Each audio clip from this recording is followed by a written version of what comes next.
Waste Connections. I've had them before, and they've been great. Okay. So what do you want us to do?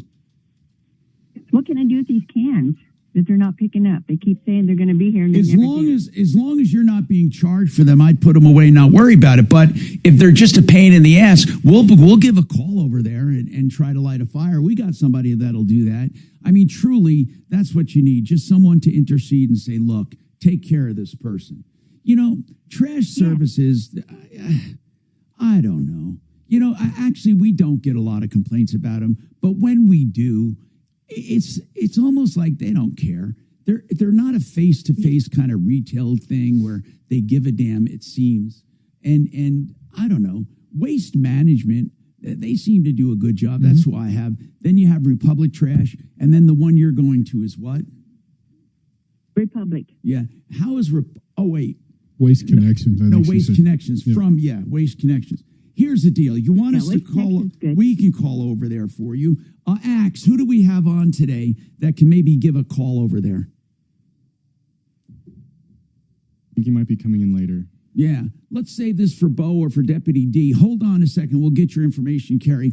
People, you know, I don't know exactly how trash service works. I know cities have approved vendors. You can't just get anyone because they don't want people traipsing all over the streets.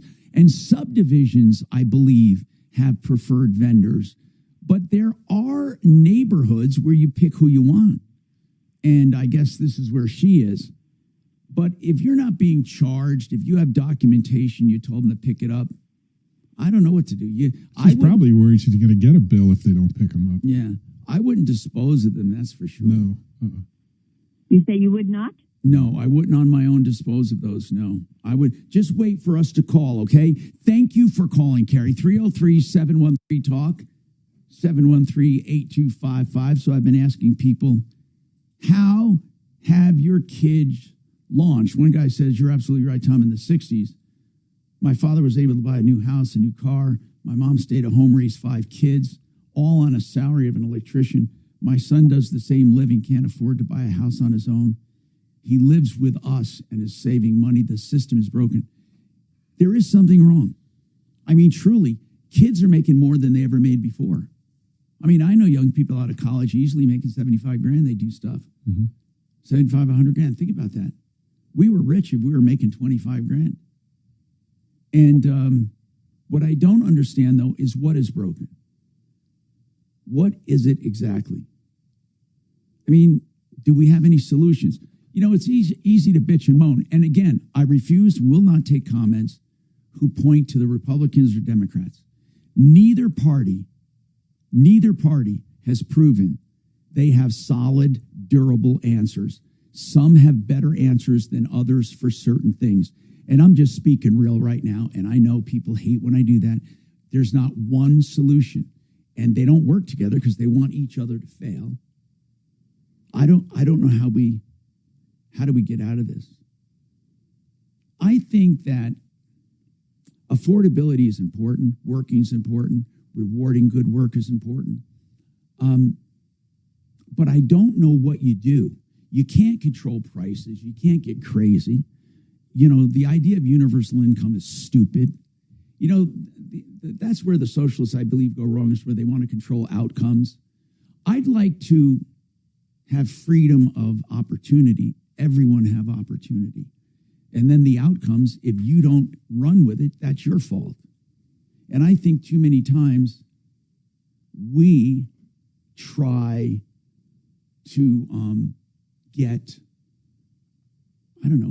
get too many solutions for people that aren't producing. We try to control the outcome. So please tell me, though, and by the way, call with a problem, question, or complaint. And then we're talking cars today. I do have some car questions that were texted. Let me give that text number, although I love you to call. For goodness sakes, we want you to call. Just do me a favor, though. And if you want to text, it's really easy to text us. It's 747-999-5280. Okay, that's 747-999-5280. Or give us a call at Martino, 303-627-8466. Gravina's has the greatest selection of windows, bar none, and a heritage 65 years strong, 950 West Evans, 303 Gravina.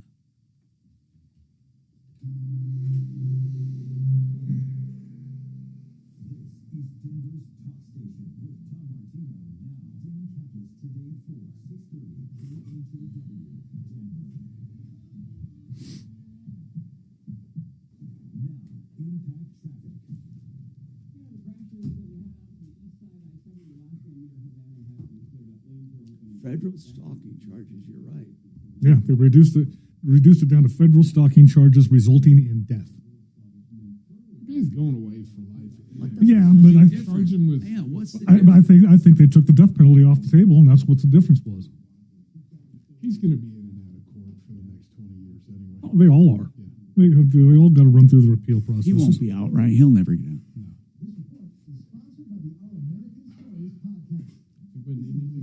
Huh?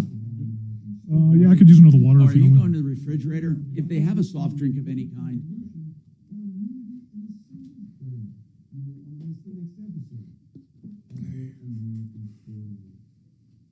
You know, when it comes to real estate, a lot of states require attorneys at closings. In this state, you don't need one, but I say you do need an attorney when you're involved in real estate to look over contracts, especially owner or seller financing, partnerships, LLCs. Maybe you're a landlord and you're doing a lease. Whatever it is having to do with real estate, I would always have an attorney. Our expert here on the radio, I want you to remember the name for anything real estate, border disputes, easements, everything real estate, O'Brien Legal Services. That's Brad O'Brien and his team. O'Brien Legal Services, 720-370-7388, and the website, OLS Law, that stands for O'Brien Legal Services, olslaw.com.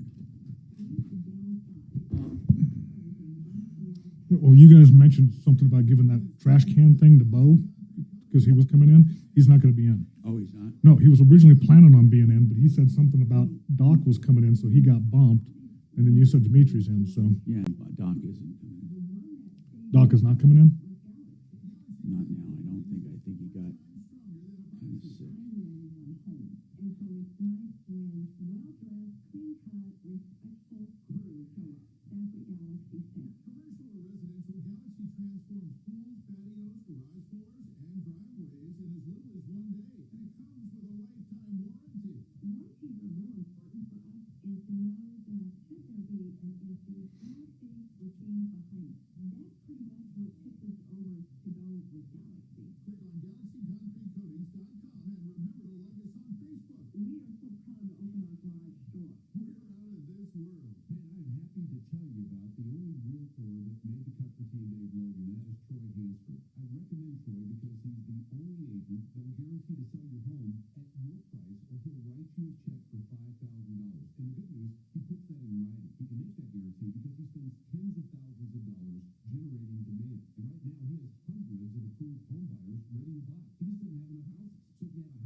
And now I've been using your credit card company for a few years. Yeah. Is there a way to get like updated equipment? Yes, absolutely. I got to mention that to Mark. Yeah, and if you remind me by text, I'll get that. Okay. Yeah.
The biggest flop in car history, the electric G-Wagon.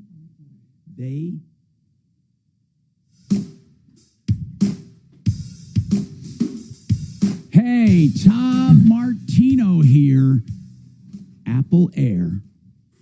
Remember them, Apple Air, Air with an E, AppleAir.com, family owned and operated, 12-year parts and labor warranty on Daikin equipment, 6 years full replacement with no questions asked on something goes wrong, and a family to back it up since 1988. I know the family. They're great people. That's AppleAir.com. Hey, let's talk to George. George, what about affordability? What about kids? What about life? What do you think's going on, bro? Hey, I'm 23. I'm a young guy. My four of my closest friends are all living at home. I'm living at home. Isn't that weird? Yeah.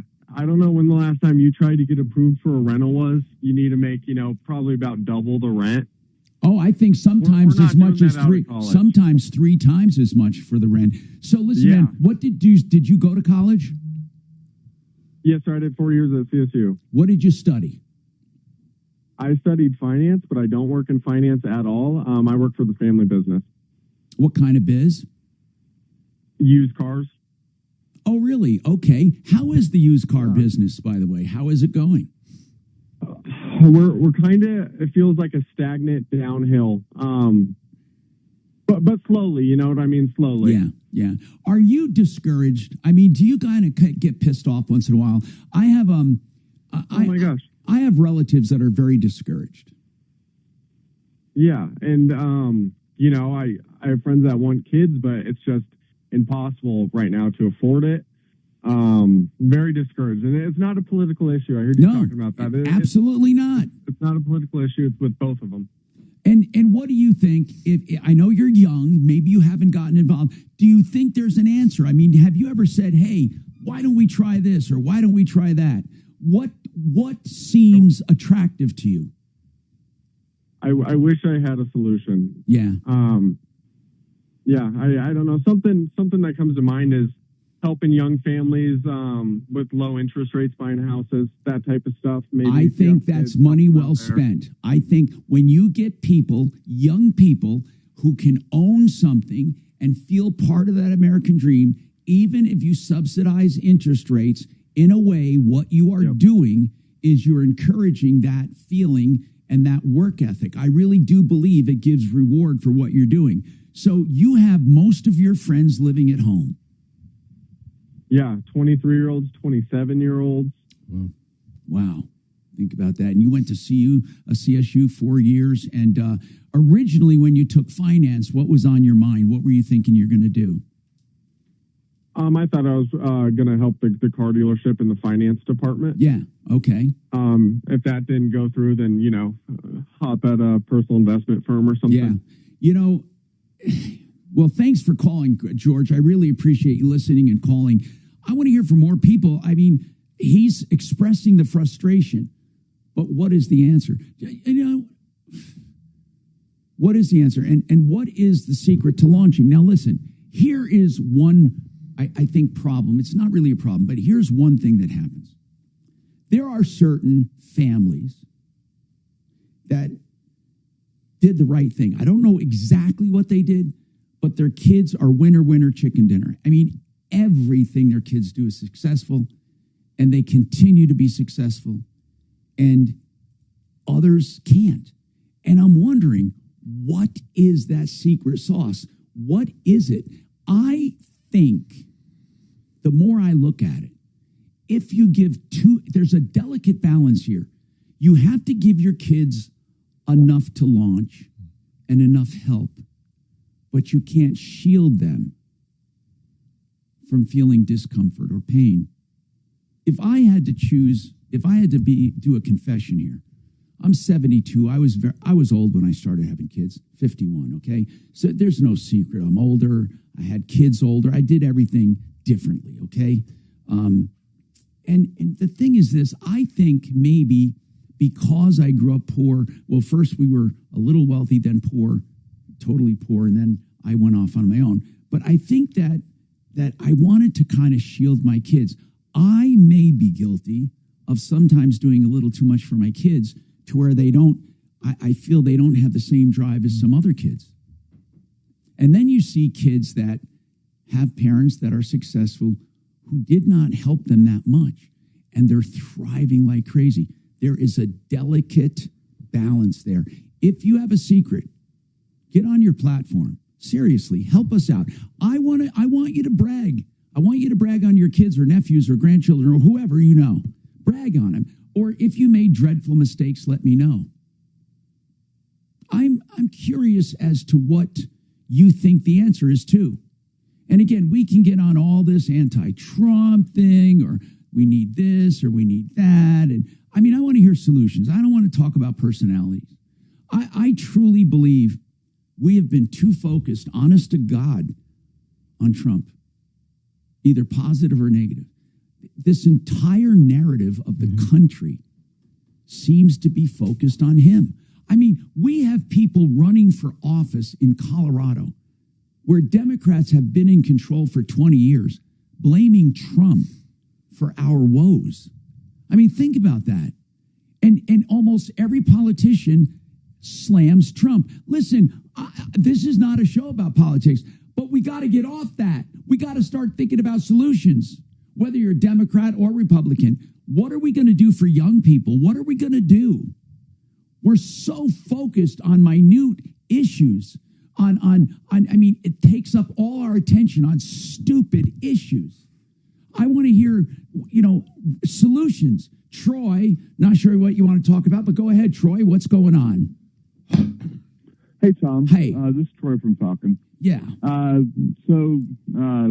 was probably about 13 when I figured out that I needed to get out of my parents' house. It was a toxic environment. Okay. And so as soon as I could, I finished high school and joined the Air Force. When I left, there were 6 people living in a 3-bedroom house with 1 bathroom. This was your parents' house? Oh, yeah. So this is not a place for me. We had a 13-inch black and white TV. I didn't realize that I was poor. Yeah. But then, I spent 22 years in the military. And when I was about 10, I was selling Christmas cards. So the military did the trick for you. That really helped you. Oh, that was the launch. So the best quote that I've ever heard in my entire life: if you want to change your life, change your zip code. So I've got 3 kids. Yeah. And the youngest one is living in my basement because he's got an amazing studio apartment with a very large TV. Okay. And the only thing that I support him with is providing a room. But the challenge that I usually talk about it is the boomer generation and beyond, because of the capital gains tax right, is, insanely low.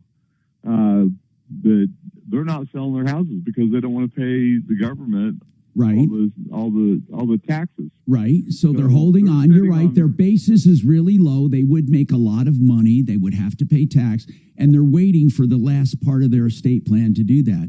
That's one reason houses are more expensive. Another one is the low interest rates people are holding on to. I'm going to ask you one quick question. Got to take a break. And what is the answer in your mind? Really, what is the answer? Yeah, increase the capital gains tax level so that the boomers will sell their houses and then everybody moves up. So right now, our housing not a market bad idea. Not a bad idea. Yeah, it's stalled because the boomers are sitting on houses that You're are right. too big and they don't want to sell. You're right. And capital gains tax, if you think about it, I don't like capital gains tax on residents. If you think about it, you've already paid taxes on your income. You pay taxes when you buy stuff. You pay taxes every day. And then to pay on profit of a house, it's just money grubbing. And I think the government has to stop taxing so much. And I think that's a great idea. People would start selling. Mike, I'm going to ask you to please hold on, and we'll come right back to you.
Project, now's the perfect time.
That class is a joke, too.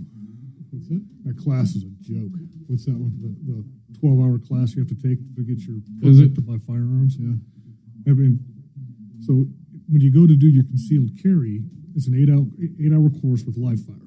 And you have to pass the written with 80%. And I think... Is this the new law? Yeah. No, But this is not for like hunting rifles. And shit. Oh, yeah, it's for everything. It covers a lot of firearms. So basically anything... Rapid fire, though, right? No. Anything semi-automatic. bullshit. Yeah. Semi-automatic. It's just really. It's not even just semi-automatic. Some of them are listed just because it has a detachable magazine. So, I mean, if you've got like a Sacco 300 Win mag with a detachable magazine, even though it's a bolt, it falls under those categories. It's going to put a hindrance on buying guns. Oh, big time. Oh, yeah. No, and an additional cost. And additional cost. And so time. You have to go to the sheriff just to get approval to take the course. Arbitrary and turning you down. Sure. Yeah. Hi, Tom Martino here. Major Marc Mager is off today, and we have car day. I got Jeff Vick, Kimmer Transmission, Kevin Calkins, Sheridan Auto Tech. We're talking problems, questions, complaints, and how to launch your kids. Mike, what wisdom do you have to share with us, Mike? Well, I don't know how wise it is, but I have always considered myself a highly successful parent because neither of my kids live with me or want to. That So, is, you know, that's good. No, that is really good. Seriously. Well, I mean, and the other thing is I never gave my kids money or stuff like that. When I wanted a house, I was younger. I was in my 20s. I worked 60, 70 hours a week. There's nothing wrong with having two jobs. And if the job you got doesn't pay enough, get a different one. No, you're right. It's not that hard, but anything you give somebody, they don't really value very much because it was free. Do you think, though, things are tougher than when you were growing up? Oh, hell. You know what? When I was trying to buy my house, you had to have 10% to put down.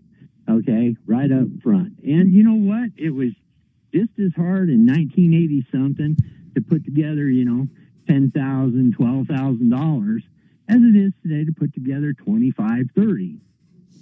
It's all relative, I think. And so how many kids do you have? Two. And are they both launched? Yeah, one of them, she just had a baby about a year ago, and she runs a beauty salon out of her basement, cutting hair, and she's really good. And my son, he's a contractor and does good work, and people like him and respect him and refer him, and he doesn't even advertise. And that's not bad for being less than 30. Yeah. Not bad at all. Not bad at all. Yeah, and so I mean, I get it. Everybody wants to help their kids, but you know, my parents, at the moment I turned 18, I started my plumber's apprenticeship. I started paying room and board, and they didn't put it away in a jar to give it back to me someday. Do you think? What is the answer right now? Do you think things are a little out of hand for kids, and it's difficult for them dashing their dreams? What do you think? Your dreams are your own. You can make them what you want them to be. But the conditions, do you think the conditions, I mean, there are kids working damn hard, making a lot of money, still not being able to make it. Do you think subsidizing maybe mortgages or any kind of incentives we should give them? What do you think? Well, I don't think the problem is subsidizing the mortgages as it is fixing the system that has mortgages getting up so high. And they're not terribly high. Hell, when I bought my first house, we were excited to get 10%. No, you're right. You're right. There were rates that, and see, people got like hypnotized by these 2 and 3% rates. Really, there were times when 9 was the norm, and I think that really where they are right now is where, if you looked at the average, probably is the average. I don't know. I got to look that up, but it seems to me like we are spoiled. And if we're waiting for the 3 and 4% rates, we're not going to get. I don't think we'll get them again. No, when I got my first house, I was ecstatic to get 7.5%. Do you remember when they hit 14%? I remember literally 14. Oh, yeah. God. 1980. What was it? 1980, 81. Yeah. They hit 21% for just a little while, and people were buying 3-generation mortgages. I know because I was trying to keep working as a second-year apprentice plumber over in Mission Viejo, and it was just ridiculous. I mean, it bounced there, and in a few years, you know, within 2 years, they were down below 10. You know, trades, by the way, you mentioned plumber. People have to emphasize trades. There have to be more, I think, more formal, and thank you, Mike, for calling, more formal education institutions for trades, like there are for colleges, where people can go with that in mind. Most of it right now is done on the job. We got more coming up. Keep your calls coming. 303-713-TALK. Hey, D. How are you, bro? I don't know if you're aware. D, show them your fucking beautiful toy. Oh, jeez. Look, wait a minute. Wait a minute. Come on, man. It's not the toy you're thinking of. All right. This doesn't, not the one I always doesn't play require with. Compressed air or anything like that? It's not the one I'm always playing with. I don't want to sound like I'm bragging.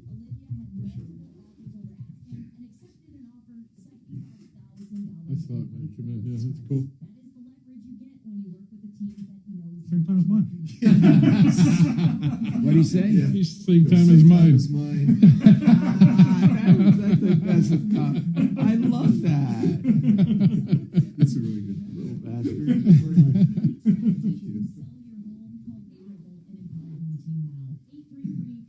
Yeah, that should totally get me the bitches. Ah, you think? Does it match the Mount Blanc, though, or is it contrast? Well, they're from the same country. Okay. Oh, Jeff, thank you. I only did them for about 2.5 hours. So you'll want a little mellow. I generally, about a month is where I usually go. Sealed. Yeah, leave them sealed. Just put them in the refrigerator. Do not freeze them because cheese will get crumbly if you freeze it. Yeah, yeah. So, but I package them. Smoked cheese. Dude, thank you so much. You bet. If next time you want more smoke, then just let me know. I can do them longer. Oh, I'm going to go put these in the fridge. Thank you very much. Do they have to be refrigerated? Oh, yeah. It's still cheese. It'll go moldy. But I've got cheese I did. Now, I only refrigerate those when I open them. Yeah, you can leave them in the fridge, or you can put them in the pantry. It's just like any other pickled product. Depends on how you like them. I keep mine in the fridge because I prefer them cold. Yeah.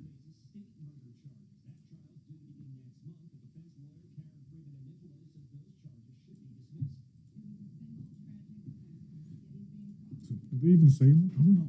Did they say on? You're supposed to refrigerate it after opening? I don't know. But you're the one. I think most of them, for safety anymore, they say that, even if it doesn't need to be.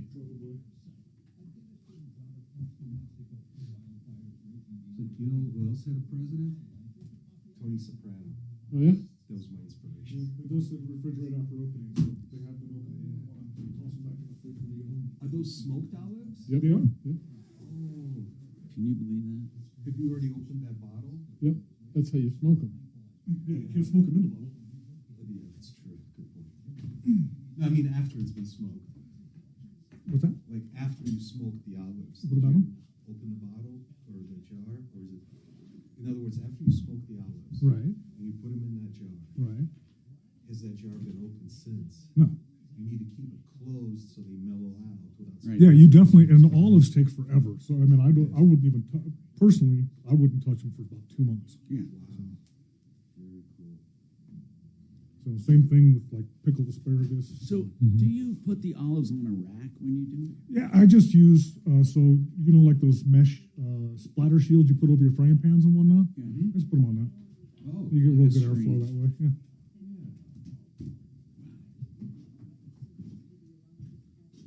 I used a 3D printer to make a gun. What? You did? Man, No, Mangione. Oh. Jesus Christ.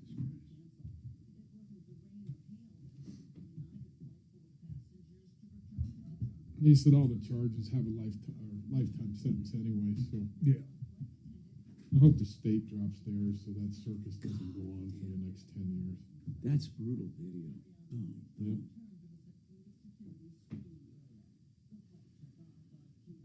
Well, I believe he's also subject to the death penalty. No, No, I think they that took that it off. looks like they altered the charges. Oh, okay. So it was federal stalking resulting in death.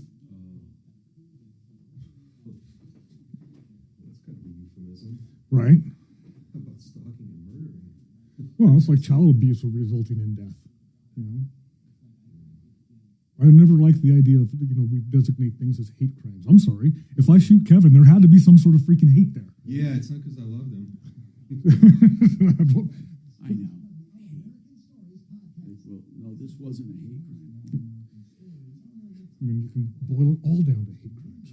I hate paying for things. I'm just going to take it. I just hate people. So I'm just That's a gonna hate do it. crime. As long as you keep it under $900, you'll be all right. Right. Yeah.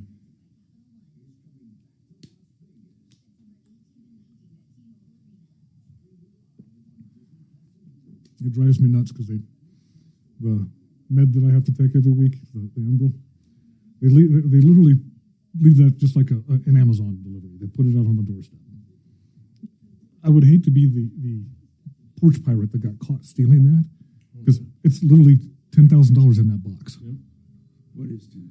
His medication. My medication. Oh, jeez. Did somebody steal it? No, I haven't had it happen yet. Oh. But I've always wondered. I mean, good God, do you think you just could $10,000 a month? What? Mm-hmm. What It would the be better to have it fuck is delivered So, to your shop. Enbrel. It's there's no once weekly injection. So fortunately, between insurance and then there's like this federal combined copay thing, and then Enbrel themselves, I'm actually zero out of pocket. Otherwise, there's no way I could do it. So that's over $2,000 a shot. It's $2,500 a shot. Yeah, How much a shot? $2,500. And what does the shot do? It controls my rheumatoid factors so that I don't have flare-ups. You have that bad of an Remember when I couldn't walk? Yes. That was it. and surgery can't help because it's all over. No, and I wonder because and you had sent me to Stem cell. the stem cell, and I What had did got they think? well, I had gotten that that was back in 17, and I think I was misdiagnosed then when he gave me the therapy, and it cleared it up for 7 years, 6-7 years. But unfortunately, at this point, it's not plausible because it's in my hands, it's in my elbows, it's in my knees, it's in my feet, it's everywhere. Does this go through your family? Does your family have? First, I'm the lucky one to go ahead and start this up.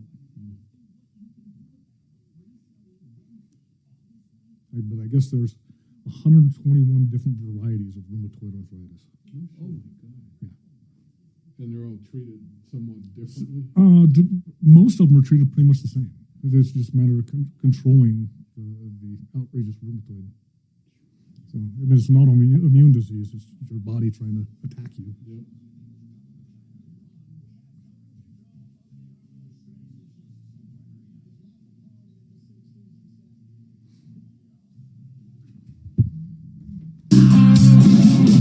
Ripped off, bad news. You need advice so you don't have to lose. We'll come running just as fast as we can. Troubleshooter's gonna help the common man. This is the Troubleshooter Show. Now, Tom Martino and Major Marc Mager. Hey, what is happening? Today is Car Day. Welcome to the show. We got Kevin Calkin here from Sheridan Auto Tech. Jeff Vick, Kimmer Transmission. Deputy D joins us in the house. And this hour brought to you by One Clear Choice Garage Doors. I love these people. You know, when you have a problem with your garage door, who do you call? You know, most of these guys have been all bought out by big equity firms, and, you know, you think it's a live and local guy. And then you don't want someone out of a pickup truck who doesn't know what they're doing. So One Clear Choice is well organized. They're in many cities right now. And they have 24/7 service. So if you have a broken spring at night, they can come and fix it. Don't ever try to do a spring alone. One thing about One Clear Choice doors, they do inspections too. If you're moving into a home, they do the opener, any part of the opener, any part of the door. They're factory authorized for most stores. And they're One Clear Choice garage doors, but for the website, it's oneclearchoicedoors.com. oneclearchoicedoors.com, 720-370-3987. Bob has a question about his trailer or mobile home, I believe. And welcome, Bob. What's going on with you? Good morning, guys. Hey. No, this is more of an automotive question. Oh, I'm sorry. Go ahead, sir. I have an F-150 2014 model, and my trailer lights don't work. So I know the trailer itself, the lights are correct. And I called Sheridan. Wait, so is this a factory hitch where you plug in and you're saying that the electrical doesn't work on the trailer itself, but you know you're getting current to the plug? Well, I know. No, I don't know that. I know that the trailer lights work because we build these trailers, and I know they're new and they work. But I can't get my truck to activate the trailer light. Has it ever? I called Sheridan yesterday because I thought they did electrical work. Mm-hmm. They referred me to someone else, and that isn't going to work. They said I couldn't wait. I had to drop it off for 2 days. So I wondered if you guys had a recommendation of where I could take it. Have you started with a real simple, just making sure the fuses and pop? Well, I want to know. Go ahead. One at a time, guys. I can't understand you when you both talk. Yes, Dad. Bob, the question is the basics. Did you do a voltmeter at the plug? I haven't done anything to the testing. The most simple to start with, because there is a designated fuse for that. So I would start with your trailer fuse. You know, I looked in the book and I couldn't figure out which fuse it was. Yeah, it's the fuse box up on the radiator. And it's actually fuse number 67. How the hell do you know that? How do you know that? Because it's common. And do they go out a lot? Oh, yeah.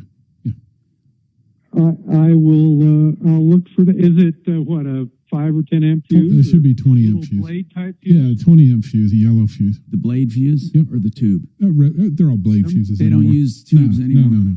Okay, so but the radiator right on top of the radiator is a big fuse box. You guys are great. Thanks. Well, try that, and then. But he said he took it to you guys. If he called and he needed to wait on it or something, that was the issue. We definitely do that work. But electrical work, they have to drop off. We don't do. Okay, we don't do it that way. And that's probably why they said if you need it quicker, try this. Yep. All right, 303-713-TALK, 713-8255. In addition to everything else we've been talking about launching, how did you get launched? How do you launch your kids? Have you done anything right or wrong? Do you have something you want to brag about? Because I'm hearing from young people. We heard from one on the show today, and I get some texts from people who say, Tom, I'm making a lot of money, and I just can't seem to get ahead. The qualifications for mortgages and credit cards and all of this, it's just so difficult. And they say, getting married, combining incomes helps. But even then, you have to make at least more than $150,000 to comfortably own a home. Mm-hmm. And I think that it discourages people. But I'm not saying, you give anything away, but are there incentives that would help? I often thought about this. Whenever money goes around, it comes around.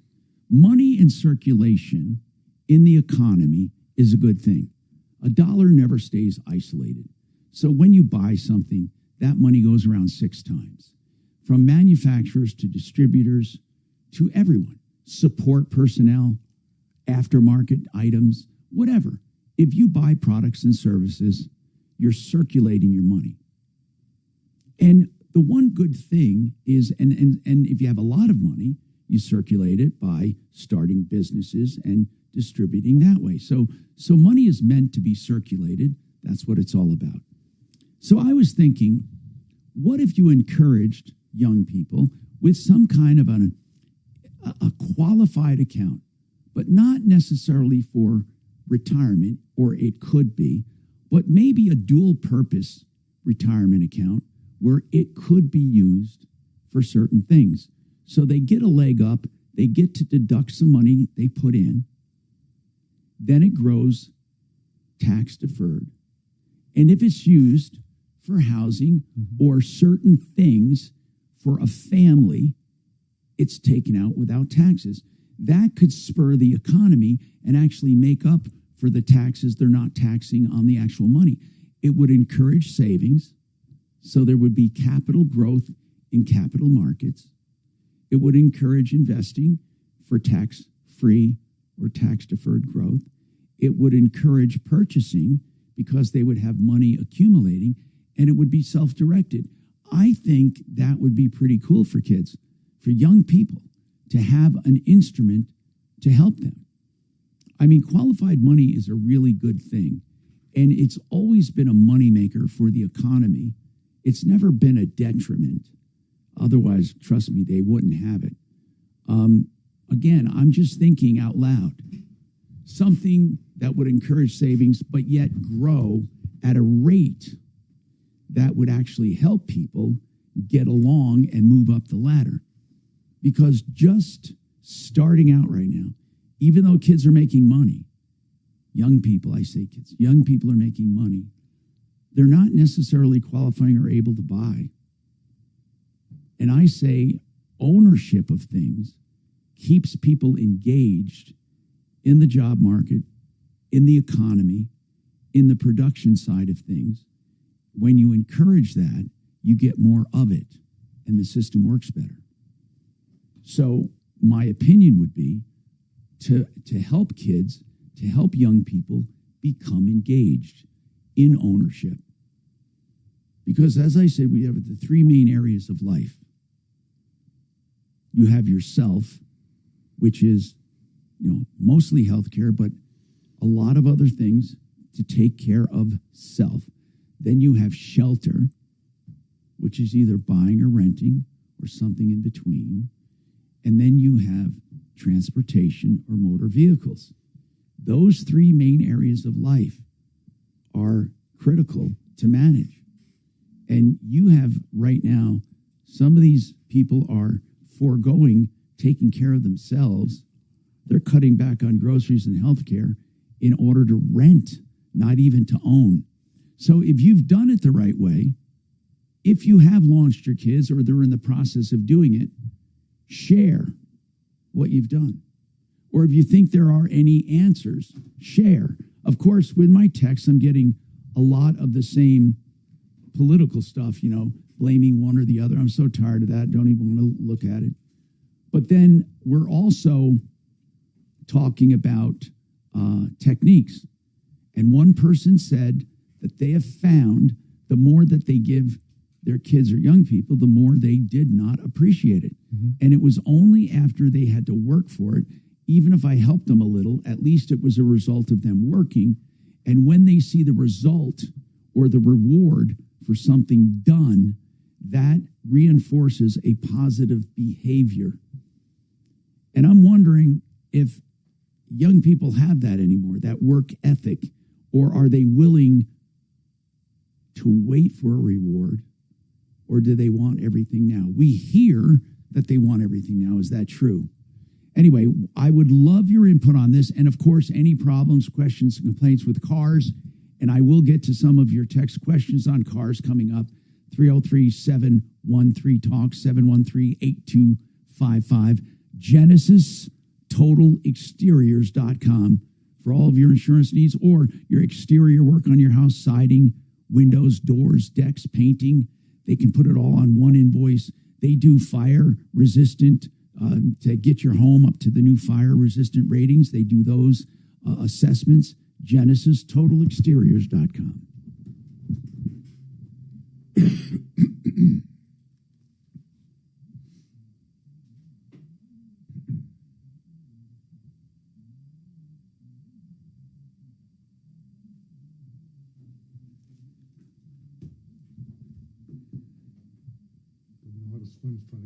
You know, Fix It 24/7 has a name that says it all.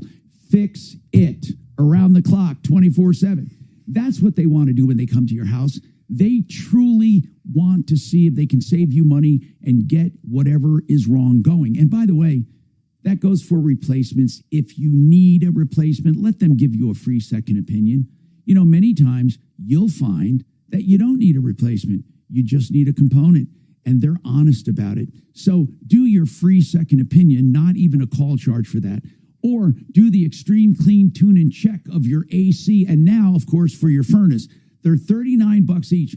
You will be amazed. A couple of hours taken to take it all apart, to clean every nook and cranny, add life and efficiency to your unit for just $39. So whether it's a free second opinion or it's your $39 extreme clean tune and check, 720-526-3939, fixmyhome.com.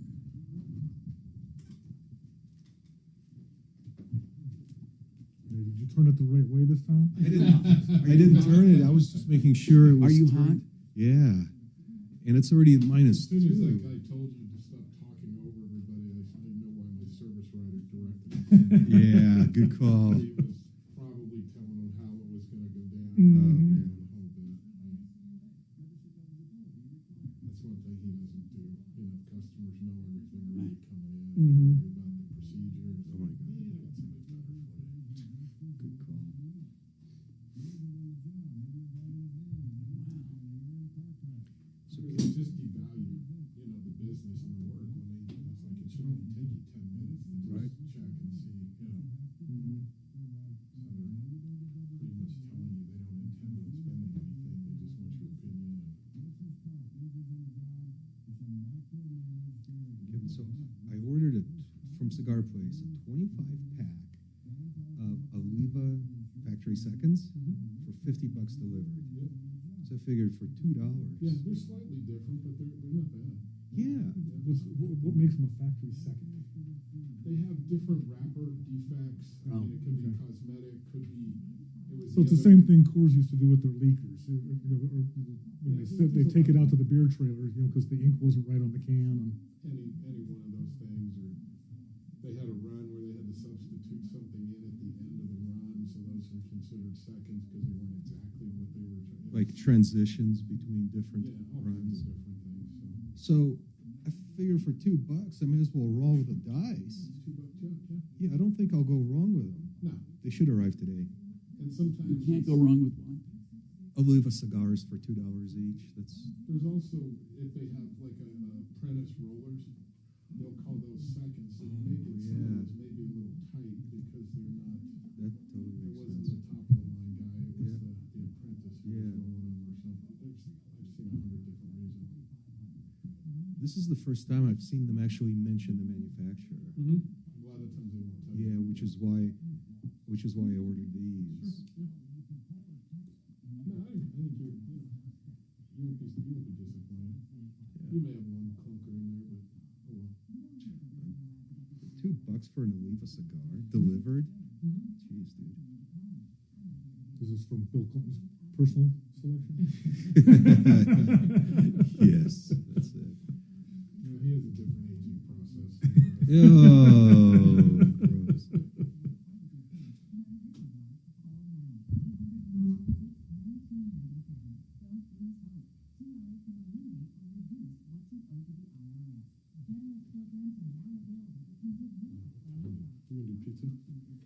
I can do pizza. Huh? Guys, and I'm not gonna have any, so don't over. I'm totally not hungry. They get the really good stuff. I get the really good Which, stuff. yeah. So don't over order because I won't be eating. Your meat fest is on Labor Day Monday itself, correct? No, it's on the Saturday of the weekend formerly known as Labor Day. Okay. On Saturday. Yes. Okay. And I'll get those invitations sent out in the next couple of days. Okay. But I've already told everybody the date. Everybody told what? The date or when it is. Oh, gotcha. Right. So don't wait for the invitation. Just plan on coming and invite anyone you'd like to. Do you know that address right off the top of your head? Yes, I do. Go ahead. Let me write it down for you instead of saying it on the tube. Oh, that's fine. Well, they can't hear us anyway. They're all complaining it's all muffled. Here, just write it on mine so they don't have to write it twice. Oh, okay. This report is sponsored by the Our American Stories podcast. This is Lee Habib, host of Our American Stories. On our next episode, we'll share the story of the eccentric inventor who changed how Americans ate our birds out. You won't want to miss the next episode.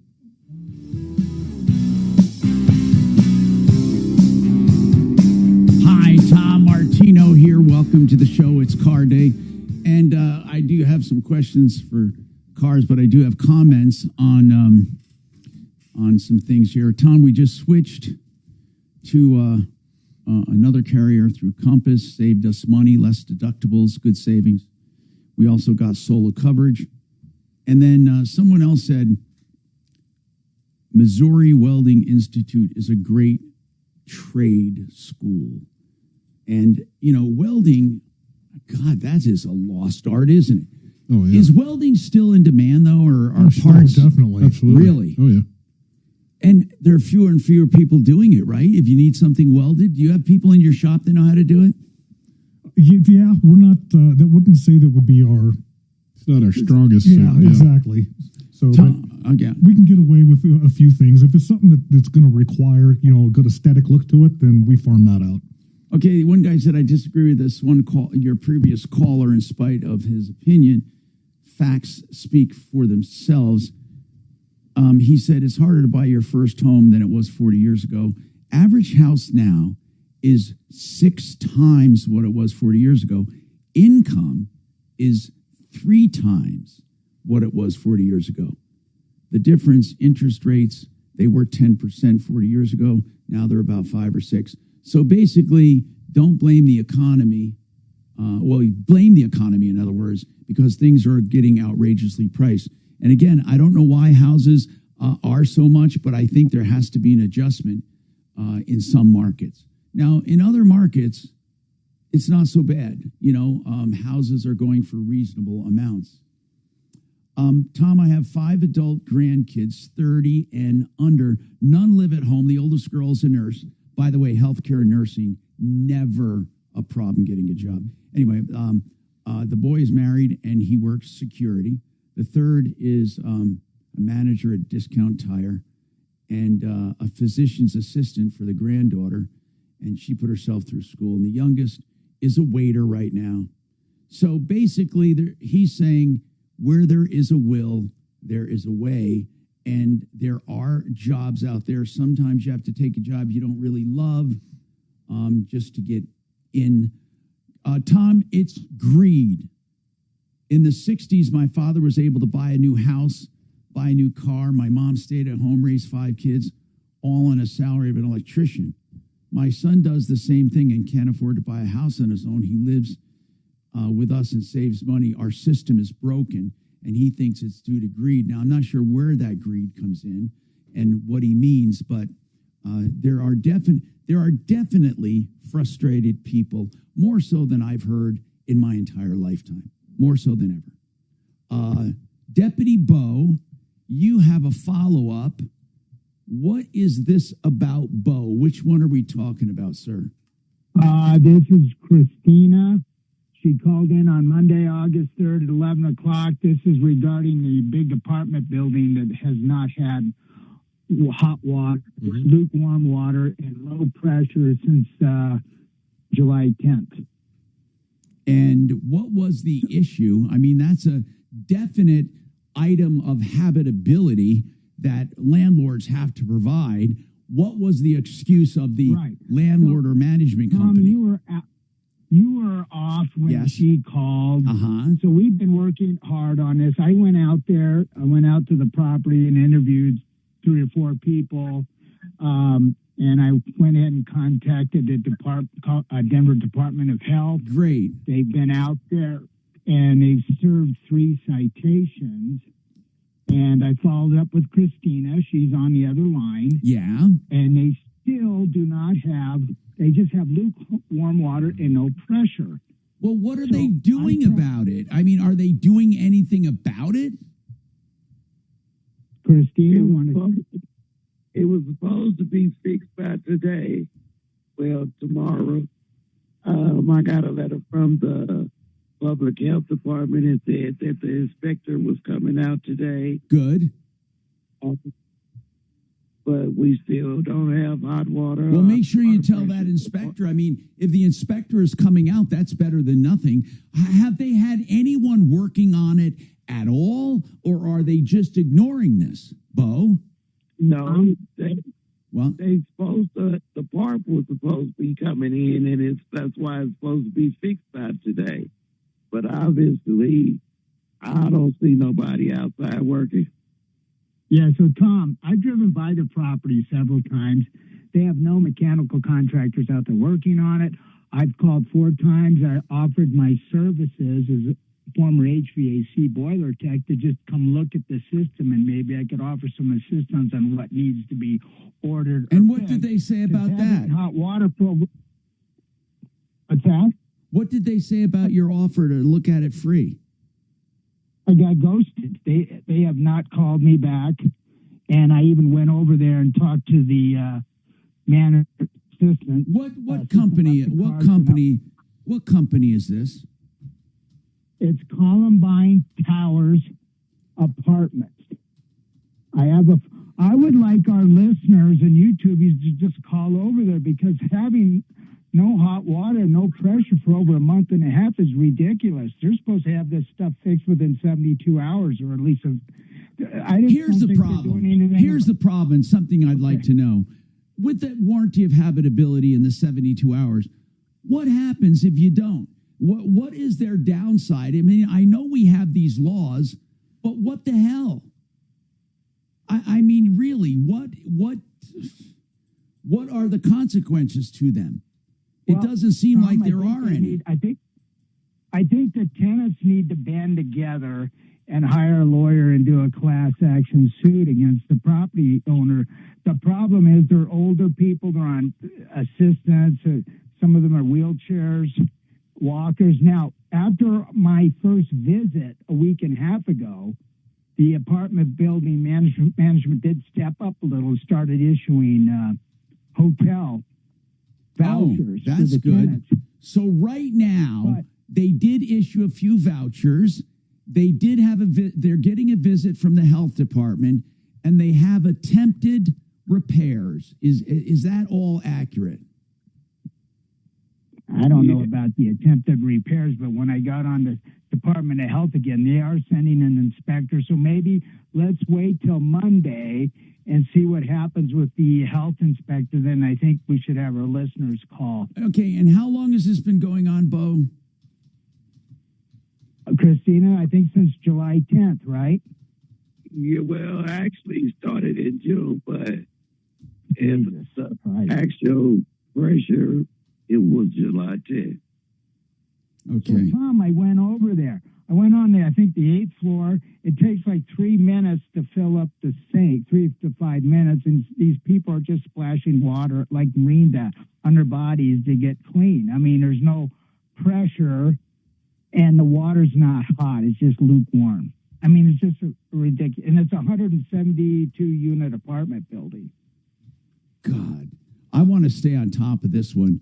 And I hope some of our TV friends are listening. They love listening to this show and getting topics. Go on over to Columbine Towers Apartments. People don't have hot water or pressure. Are a lot of those people older? Yes. Okay. Yeah, they disabled. Okay, Yeah, we're gonna stay on this. Vouchers, Okay, Tom. do you have a number they should call, Bo? Maybe, like you say, call out the dogs. I tell you what, I'm frustrated. I'd love to go over there and just spend 10 minutes and just look at the situation. I bet it could be something simple.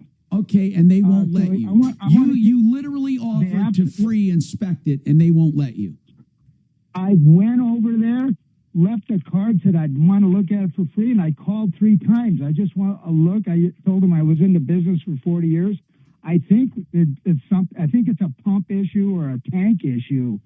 And I just can't believe they just won't let me look. I think they got the wrong contractor working on it, or they're just blowing these people off and getting the money What's from the the number? government. What's the number over there? It's 720-792-4675. 720-792-4675. That's management. And who do they talk to? Is there anyone there? They just say, you got to push button number 4, I believe, and you just leave a message for the management on duty. Okay, people, we need your help on this. Seriously, we need your help. This is bull crap. I mean, no hot water, no pressure since July. Columbine Towers Apartments. There is no reason in the world for this. None. No reason at all. This is what I call slumlord. This is what I call, why do they get away with this? There are supposed to be warrants of habitability, yet these people have no hot water and no pressure. They're elderly or disabled, and the management number, call them and say, look, the Troubleshooter Network, Deputy Bo, will look at it free of charge with no obligation. He doesn't even have a company to charge. It's all free. They are probably not addressing the right problem, and it could be a simple thing. Okay? So here it is. 720-792-4675. It really does help when people know there are people who care. This is Columbine Towers Apartments. They're full of crap. 720-792-4675. Well, one of the YouTubies had a pretty good suggestion here, because no water pressure means the sprinkler system isn't going to work. Get the fire marshal involved. Good, I'm going to mention it. That's a good point. Hello. Yeah, they're saying the audio's really muffled. They're saying on YouTube.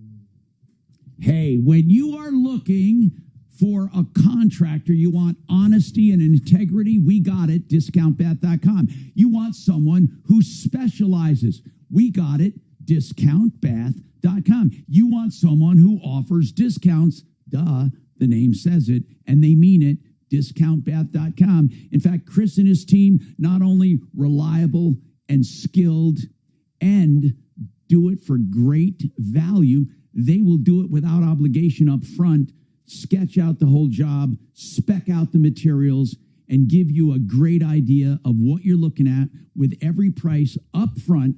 And that's all free of charge, because they know in the end you're going to go for value, and you're going to go for discounts, and you're going to go for the best price, And that's discountbath.com. 720-979-2322. Pass it around. If you're looking for a bathroom, or maybe even just a walk-in shower for $9,888 fully installed, or a full bathroom, pass it around. Discountbath.com.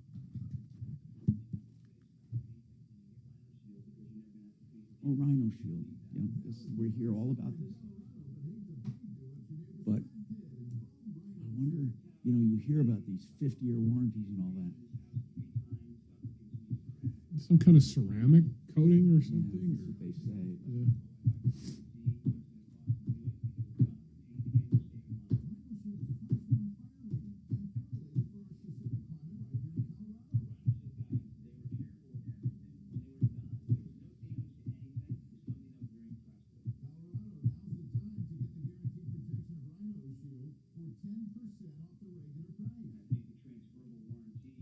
Do they mean Murdoch trial? They say Murdahl trial.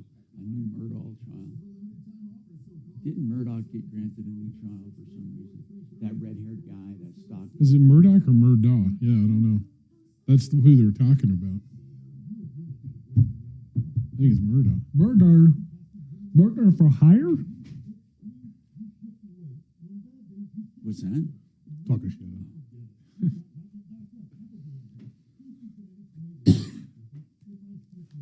Well, duh.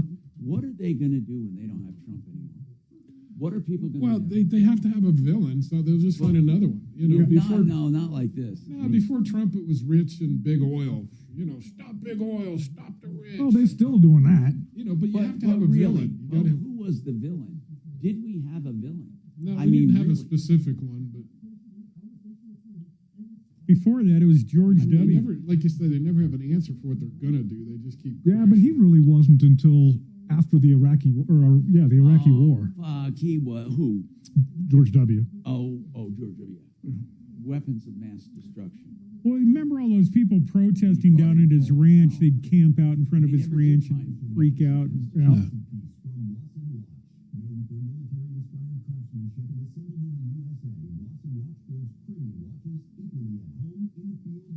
Hell, I voted for the guy just because he did coke off of the coffee table while his dad was the head of CIA. Well, then why didn't you vote for me? You weren't? Were you running? Well, if I You was, might have thought you were running. You thought he was. that must have been really good coke. Yep. Golly, I miss good coke. Remember when they had the new coke? When they brought out the new coke for a while? Yeah. God, that stuff sucked. Well, yeah. Yeah, because they wanted it to taste like Pepsi. Pepsi free. And if Well, I no, wanted to there drink was Pepsi- something going on at the time where they had to release the copyrights or infringements or something, so they had to stop producing it until they could get all that stuff put back together. That's why they brought new Coke out. And then once they got all that stuff put back together, they reintroduced the original Coke. How long is it? Yeah. Coke, I've always loved Coke. Fuck, love them. You see, I like regular Coke over Pepsi, but I prefer Diet Pepsi over Diet Coke. I like Coke Zero. Coke That is Zero's the great, best. kind of. But if I drink 3 sodas a year, it's man a year.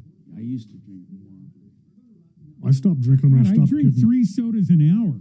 I had to stop drinking them. I was getting kidney stones all the flipping time. Really? Mm-hmm. But it just doesn't quench your thirst anyway. That's why you keep drinking. Yeah. Yeah, now it's usually water or iced tea. Yep. Usually when I drink, if I drink a soda, it's so sweet I can't finish it. No, I can't drink them. Well, you're already so sweet. That's why I can't go out in the rain. Oh. I'll melt like sugar. I can't wait for fall. Oh, yeah. It's my favorite. I even like winter. I just don't like the short days. That's true. That's the only thing I don't like about winter. Really. Everything else is fine with me. If we get a winter this year. I don't think I We took didn't my... have one last year. No, I don't think I took my snowmobiles out more than twice last year. I don't think we're going to have a wet winter. I don't think We need one in a serious way. but I don't think Have you seen like the levels over Blue Mesa and Dillon? And, And even Maroon Bells is dry, right? yeah. That's awesome. Hey, if nothing else, no mosquitoes. Green Mountain Reservoir, I think they twice. said is down to like 22%. So is my desire to go on.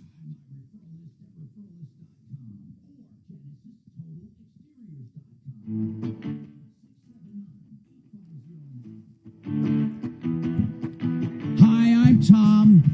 Welcome. We got Kevin Calkin, Sheridan Auto Tech, Jeff Vick, Kimmer Transmission, but now we're going to talk with Edward about something else. Edward, this topic you're bringing up is something that has been on the minds of many, and many people are now buying it. So you're talking about pet insurance, right? Yes. Are you looking now?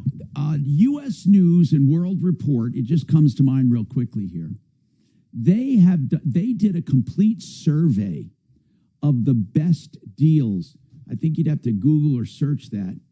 But what are you looking for specifically? Just coverage for my pets, as far as like office visits, maybe surgeries, specialty visits as well. And I'm kind of thinking that it might be like preconditions. You know how us humans have preconditions, right? And sometimes insurance won't cover preconditions. Yeah. So I'm wondering if that also is affected with pets, or they just automatically cover them regardless of the preconditions. No, they don't automatically cover them. In fact, most policies will not cover pre-existing conditions. Like if you sign up a dog with diabetes or something, that's a big deal nowadays. They won't pay for that. So you got to, and by the way, according to some of these surveys, one of them being U.S. News and World Report, although this is not specifically them, but this is a comparison of comparisons. Lemonade is pet insurance is one of the least expensive, and they have a 10% discount for other pets, and they have basically they cover all the general stuff and wellness checks, but no pre-existing conditions. Another one is called Pets Best. There are a lot of different choices for them. In other words, it's like a cafeteria plan. You can pick your coverage. You're not going to get one all-over panacea. You're just not going to do it. How old are your pets right now? They're like 13. Yeah, you're going to be coming up on stuff. What are the breeds? They're Scottish Fold cats. Okay, what you're going to find, a lot of these are cheaper when it comes to cats for some reason. And when it comes to dogs, they're breed specific. Some of them will actually exclude breeds. And some of the things excluded are based on actuarials, like you'd imagine. Like in some cases, German Shepherd hip dysplasia, or collies and their eyes. Or you said bulldog. Do you have a bulldog? Bulldogs are negative. I have Scottish Fold cats.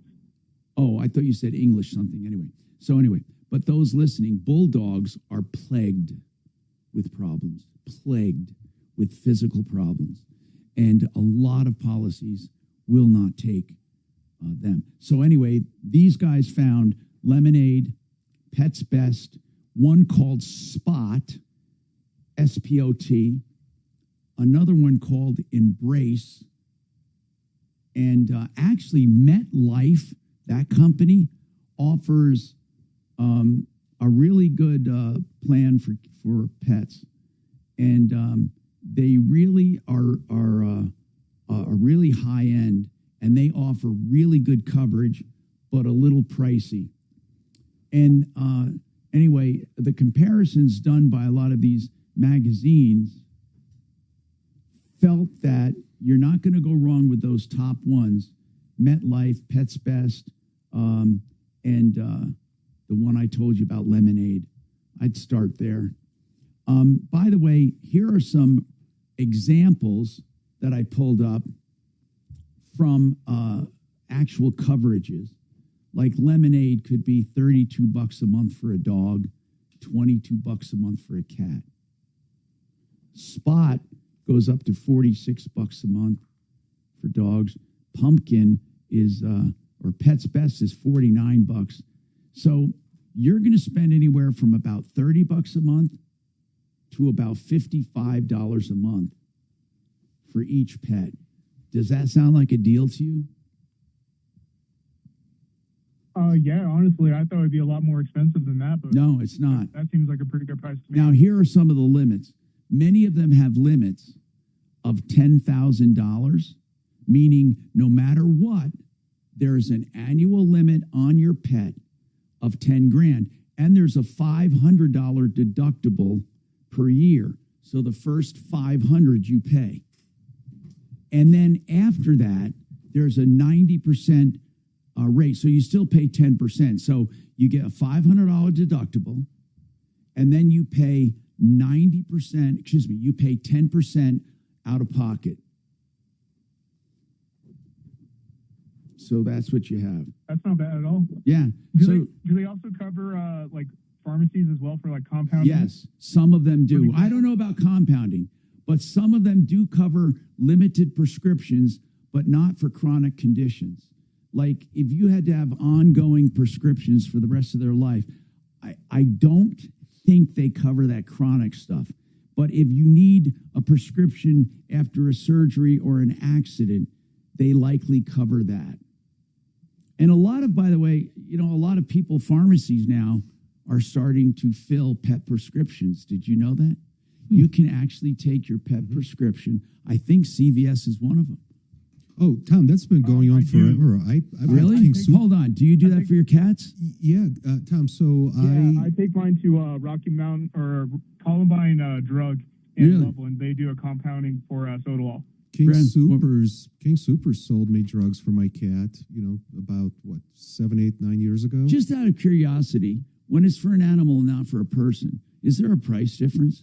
So, well, no, they don't charge less for animal drugs. However, they did offer me that discount card like I normally would use when I'm buying drugs. No fooling. So the lady scanned some. So the prescription came to $87. And she asked me if I have insurance, and I said, well, no, right, because it's not for me, it's for my cat. But I said, is there any kind of a discount card, like GoodRx or something similar to it? She says, oh, yeah, and she had something taped right to the register. No, she scanned it. Just scans it. Guess what? It went from $87. Guess to what? What? $12. Holy crap. $12. I often wonder how they work. And she told me she's not allowed to offer to scan unless the customer requests or asks if there are any discounts that she can offer.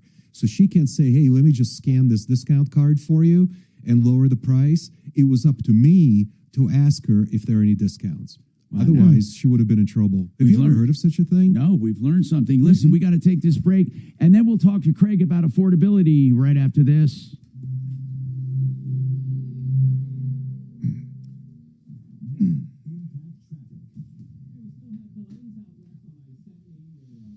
I have found that some of the more obscure drugs, or like the size of the prescription, like something really heavy. Like when I had to put my dog on phenobarbital, they had him on this. Did he have seizures? Yeah. Is that rat bastard? No. This Is my he dog. still alive? Right? Oh yeah. Is he? Oh yeah. How old is he? Let's see. Well, I got him in 17. So He's a little baby. yeah. So, but they had him on this massive dose of phenobarbital, and Costco was the only place I could get it that way. And quite frankly, they were the best price too. And you probably got on some serious government watch lists for buying all that controlled drug in such quantities. Yeah, because it was the doctor told me usually like 40 milligrams was a pretty large dose, and they had him on something like 110. Oof. Gee, man, that's heartbreaking. Well, he was a big lab. He was 100 pounds, but he'd go into the seizures, and afterward, he'd come out blind and confused, and he was the most docile dog in the world.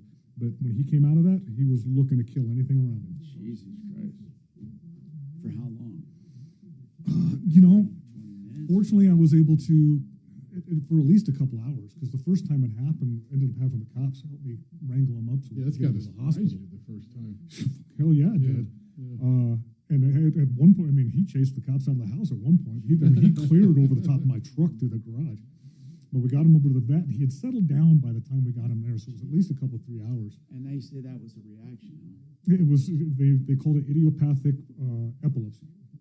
They didn't know what caused it because he was a senior dog at that point, which was really unusual.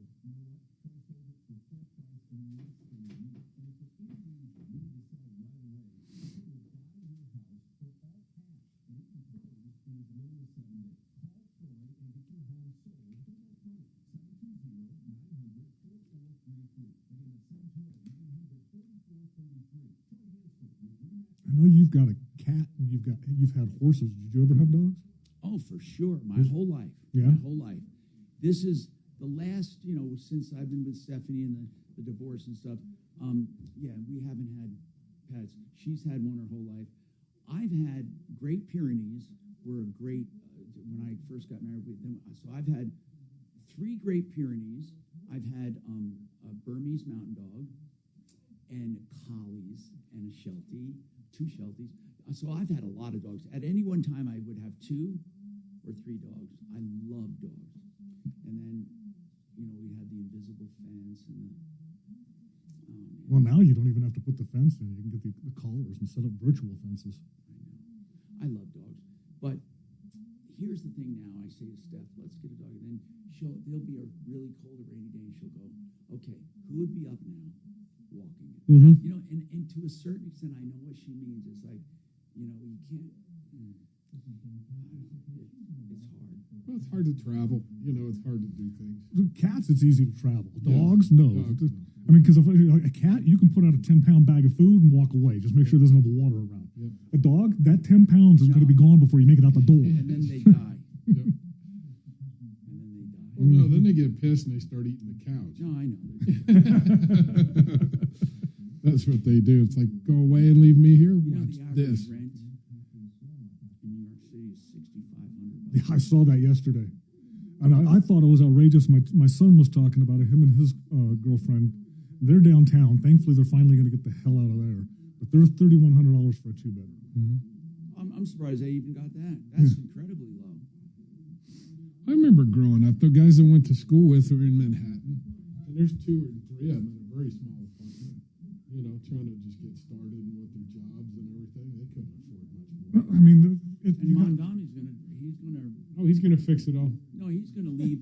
More and more people are leaving New York under him. Oh, yeah. And when all the rich people are gone, where are you going to get the money, pal? I know. From the government. It's amazing. Yeah, but he's already the tax on the second home. He's already included an extra 10,000 homes that nobody thought he would. Trying to drop it down to $1 million. Every house in Manhattan's $1 million. So he's just going to tax everybody. Mm-hmm. They just keep falling for it. That's the villain thing. He's going to take them on. So, what kind of coffee is that? It smelled up. It smells sweet. Yeah. Oh, so it's one of the flavored coffees. This one is called buttered pecan. God Almighty, is it strong? Yeah. But I can tell you why. I discovered another set of buttons on that machine that will make it like just a very small amount. So it's strong. Super strong and super delicious. It's like Cuban coffee. You ever had Cuban coffee? Oh, yeah. Yes. Or Greek coffee's like fucking mud. Right? Yeah. When we were kids, we used to... You serve a spoon with this? When we were kids, we used to steal it. My mom's best friend was this Cuban lady, and we used to sit between the flan and the Cuban coffee. We used to sneak in and because we weren't supposed to have the coffee because it keep you up for 2 days. That was my first experience with like espresso and strong coffee. Yeah. In a little Cuban Man, Italian espresso is nothing compared to Greeks and Cubans. Nothing.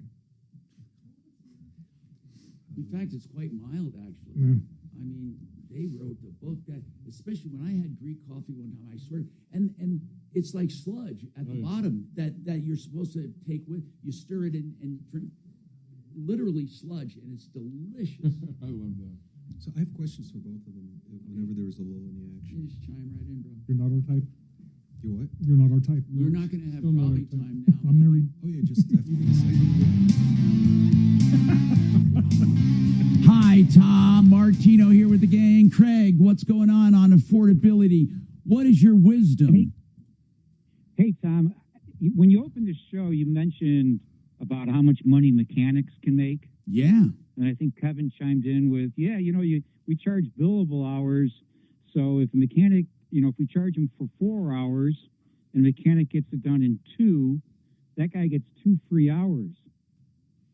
Is that how it's? That's not quite how it works. No, that's not. He gets paid more because he does more jobs. You have established book times, okay? So we're actually regulated on what we can charge for a particular job. If you're more proficient at it, so that tech's getting paid for 4 hours to change out the They commuter allow valve. that. They allow that. You can't go over that. Correct. So you're getting 4 hours billable for that. Now, if you're more proficient, you've done this before, you can do it quickly, you do it well, you get it done in 2 hours, okay, that's where you're making your money. And the consumer still pays for The it's 4 hours, technically sure. it's not technically it's not for 4 literal hours. Well, it's not for 4 literal hours. It is for the allowable time. It goes the other way too when you have a less experienced techs or one gives you trouble and it calls for 4 hours and it takes you 6 or 7. You can't go. You still get paid for 4 hours. Okay. Okay, well that's fair because I was just thinking that you charge at $200 an hour, it's $800. No, it's not a matter of trying to get to the bottom of your No, pocket. it's a flat rate is what they're really saying. It's not per And hour. most shops, like although they say it and is. we have a hybrid. They're not straight commission. There's salaries, there's bonuses, there's all kinds of stuff that goes on. But, all right. But whenever people get quoted, it's based on estimated time, right? Right. It's consistent throughout the industry. That's the purpose of the book time. And that's better. Does Edmunds who publishes that? Well, there's Mitchell, All Data. Okay. All there's Data was one of the original. Now, what I want to know is this: you say regulated. Are you really regulated on that? Though I don't think Like you don't have to charge the book rate, right? Well, you can have a menu price, but as long as the customer knows it and agrees to it. Yep. Right. Just be straight up. Is everything quoted up front? Do you ever do time and materials? No. Yes. Yes, there are things that aren't going to be listed where you have to do time and materials. Like, give me an example. Diagnosis is one. Yeah, and a customer comes in and you'd be amazed how often this question comes up. I'd like to convert this to that. Oh, yeah. Okay. Custom stuff. So this is a time and materials job. There's no way for me to But figure you out. say, but approximately. We're probably going to be in the ballpark of such and such. That's amazing. So if you have any issues with affordability, or your kids getting out of the house, your grandkids, if you've launched them successfully, or if you have a secret, give us a call. Plus, any car questions, problems, and complaints all coming up next. There was a guy up in Boulder several years so ago surprised. that I tried love to that get button. through legislation so That's that what I'm gonna use. whatever time it actually took you to It's do like the a job, little- that's all you could little charge for. espresso cup Because he got with pissed saucer. off when he was watching It's above. and somebody got the that- job that done gauge faster is than what they sizes. said it was supposed to be. And it's always been like small, medium, and large. Yeah. Well, above it is another row with little cups. So I didn't know that. I never noticed. I never read it. Except today. So I pushed that little cup on a saucer button, and it made the super strong coffee for me. Yeah. Mine at home has that. It does. I always hit the smallest one. Oh no, this is another set of menu buttons. It's not small, medium, large. It's another row of buttons. Oh, for mine even is small, smaller. medium, and large. Yeah, this one has that. Oh. And that's what I've been using Then it until has today. another one, which There's is a row above it. Is a row of little saucer or cups and saucers. That's I didn't know until just now. I've never for 2 years I never noticed it. What do you got, bored? So you read the coffee machine? No, I had to use this tiny little cup, so I wanted to see if there's an extra small option. I'm sorry, I didn't even think about pizza until I just saw it. Look at that, brother. Pizza's here. Kevin, it's very nice of you to order. Thank you, Kevin. Very generous.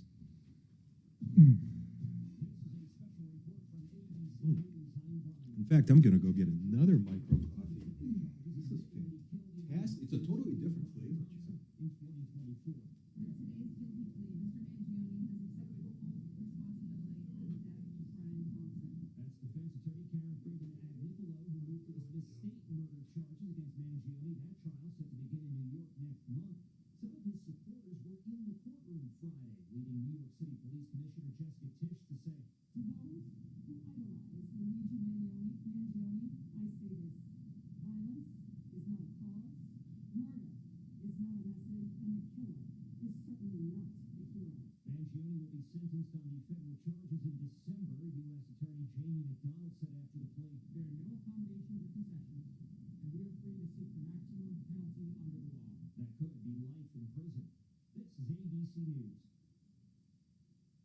A county court in Washington State put the kibosh on call sheet. In Washington State, a King County Superior Court judge ordering the online prediction market Kalshi to stop many of its operations, finding it was basically an illegal gambling operation. In Seattle, folks like Alex Lopez sided with the judge. I've seen my friends lose a lot of money on stuff they weren't thinking too much about because they thought they were going to make a bunch. It's kind of like crypto, so it's basically gambling just like any of the other ones. Not gambling, but commodities futures, claims Kalshi, which says it's considering all legal options. Dave Packer, ABC News. Reddit is the online forum that's home to discussions and communities centering on almost any topic imaginable. Now, Reddit's heading to the S&P 500. Trading will begin on Tuesday, a few weeks after Reddit posted strong second quarter results, which included its highest ever quarterly revenue. Reddit went public in 2024. I'm Brian Clark, ABC News. An escort service might be moving into a Denver neighborhood. The business, Pure Intentions, would operate at 633 South Federal Boulevard if its license application is approved. Westwood Community Action Team's Mariah Rodriguez says she doesn't want the business in her neighborhood. We don't feel like it's a need or a desire to have in our community. The escort service must go through the city's public needs and desires hearing as a part of the licensing process, and the hearing is set for August 31st at 1 p.m. While waiting for breakfast burritos, two Broomfield police officers rushed to help deliver a baby who was born on the side of the Northwest Parkway. The officers were dispatched to a call of a childbirth in progress and found the father outside the vehicle waving him down. The mother and baby appeared to be in good health, and the officers focused on keeping the new parents calm as they waited for paramedics. Officer Krupp, who responded to similar calls in the past, relied on instinct and calm decision-making to assist the family. And lastly, the Broncos start preseason action this evening as they travel to Atlanta to face the Falcons. Bo Nix will not be playing game 1, so don't be concerned. He'll be there for games 2 and 3. Kickoff tonight is at 5 o'clock. With the latest, I'm Sam Speck. Now, impact traffic. Here we still have delays on I-70 for bridge work westbound at Hickley. Left and center lane remain blocked. I-70 and I-76 tied up pretty badly out there. 44th might be a better alternate route getting out of Wheat Ridge and eventually getting back on I-70. I-25 through downtown for a little sluggish. Had a crash northbound up near 6, right lane, right shoulder. Hello, this is Dimitri. It looks like maybe some construction work has passed better. Did you say Carrie or Terry? Oh, great. Hi, Terry. This report is sponsored by the Our American Stories podcast. This is Lee Habib, host of Our American Stories. On our next episode, the late great historian Stephen Ambrose tells the tale of a single consequential year in American history. You won't want to miss the next episode of Our American Stories. My name is Whitney Allen, and I'm a widow. My husband Ryan died. We never thought we'd ever have to use life insurance, but the unexpected happened. With Ethos, signing up was fast and 100% online. You can get a quote in seconds, apply in minutes, and get same-day coverage. No medical exams, and you can get up to $3 million worth of coverage. I'm grateful we were prepared. Get your free quote at ethos.com/term. That's ethos.com/term. Facebook group. Constant application needed. Online help questions required. Lenny went to college and racked up huge debt. A little bit over $100,000. For a degree he couldn't use, now what? I had a friend that went to my computer career. They even helped him get hired immediately after graduation. One of the things I love about IT is that you can work from anywhere you want. You could become an IT pro in just months, including cybersecurity and the basics of AI with zero experience at mycomputercareer.edu. My Computer Career, an elite CompTIA certification partner. It worked for me, and I know it can work for you. This is one student's experience. Individual results vary. Want the absolute best prices on bathroom remodels and walk-in showers? Go to discountbath.com. Get rid of that old ugly tub. Convert it to a beautiful walk-in shower. Just $98.88. Custom designed for your preferences. Lifetime warranty. No maintenance. And get the best price on your whole bathroom remodel by email using your smartphone cam. Go to discountbath.com for details. That's discountbath.com. Or 720-979-2322.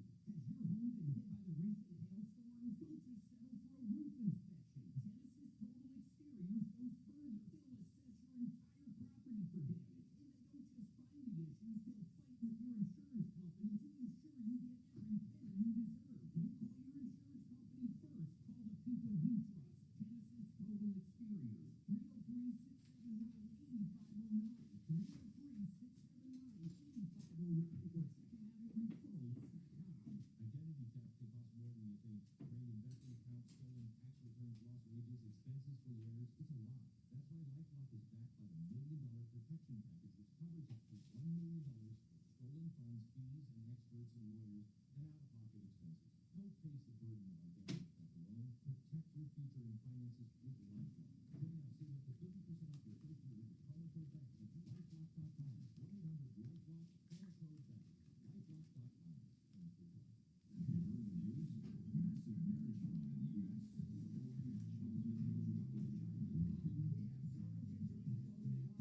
Man, they loaded the crap out of this time.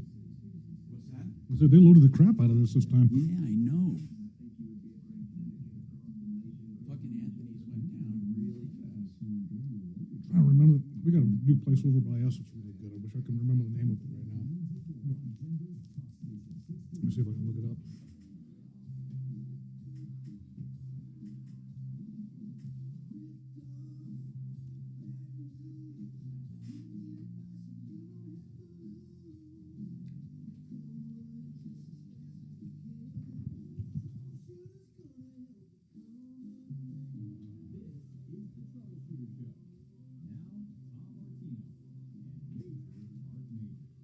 Hi, what's going on in your life? Today is car day. We have Kevin Calkin from SheridanAutotech.com. We have Jeff Vick from Kimmer Transmission, which is transmissionsdenver.com. We got Paul on the line. He wants to ask a question.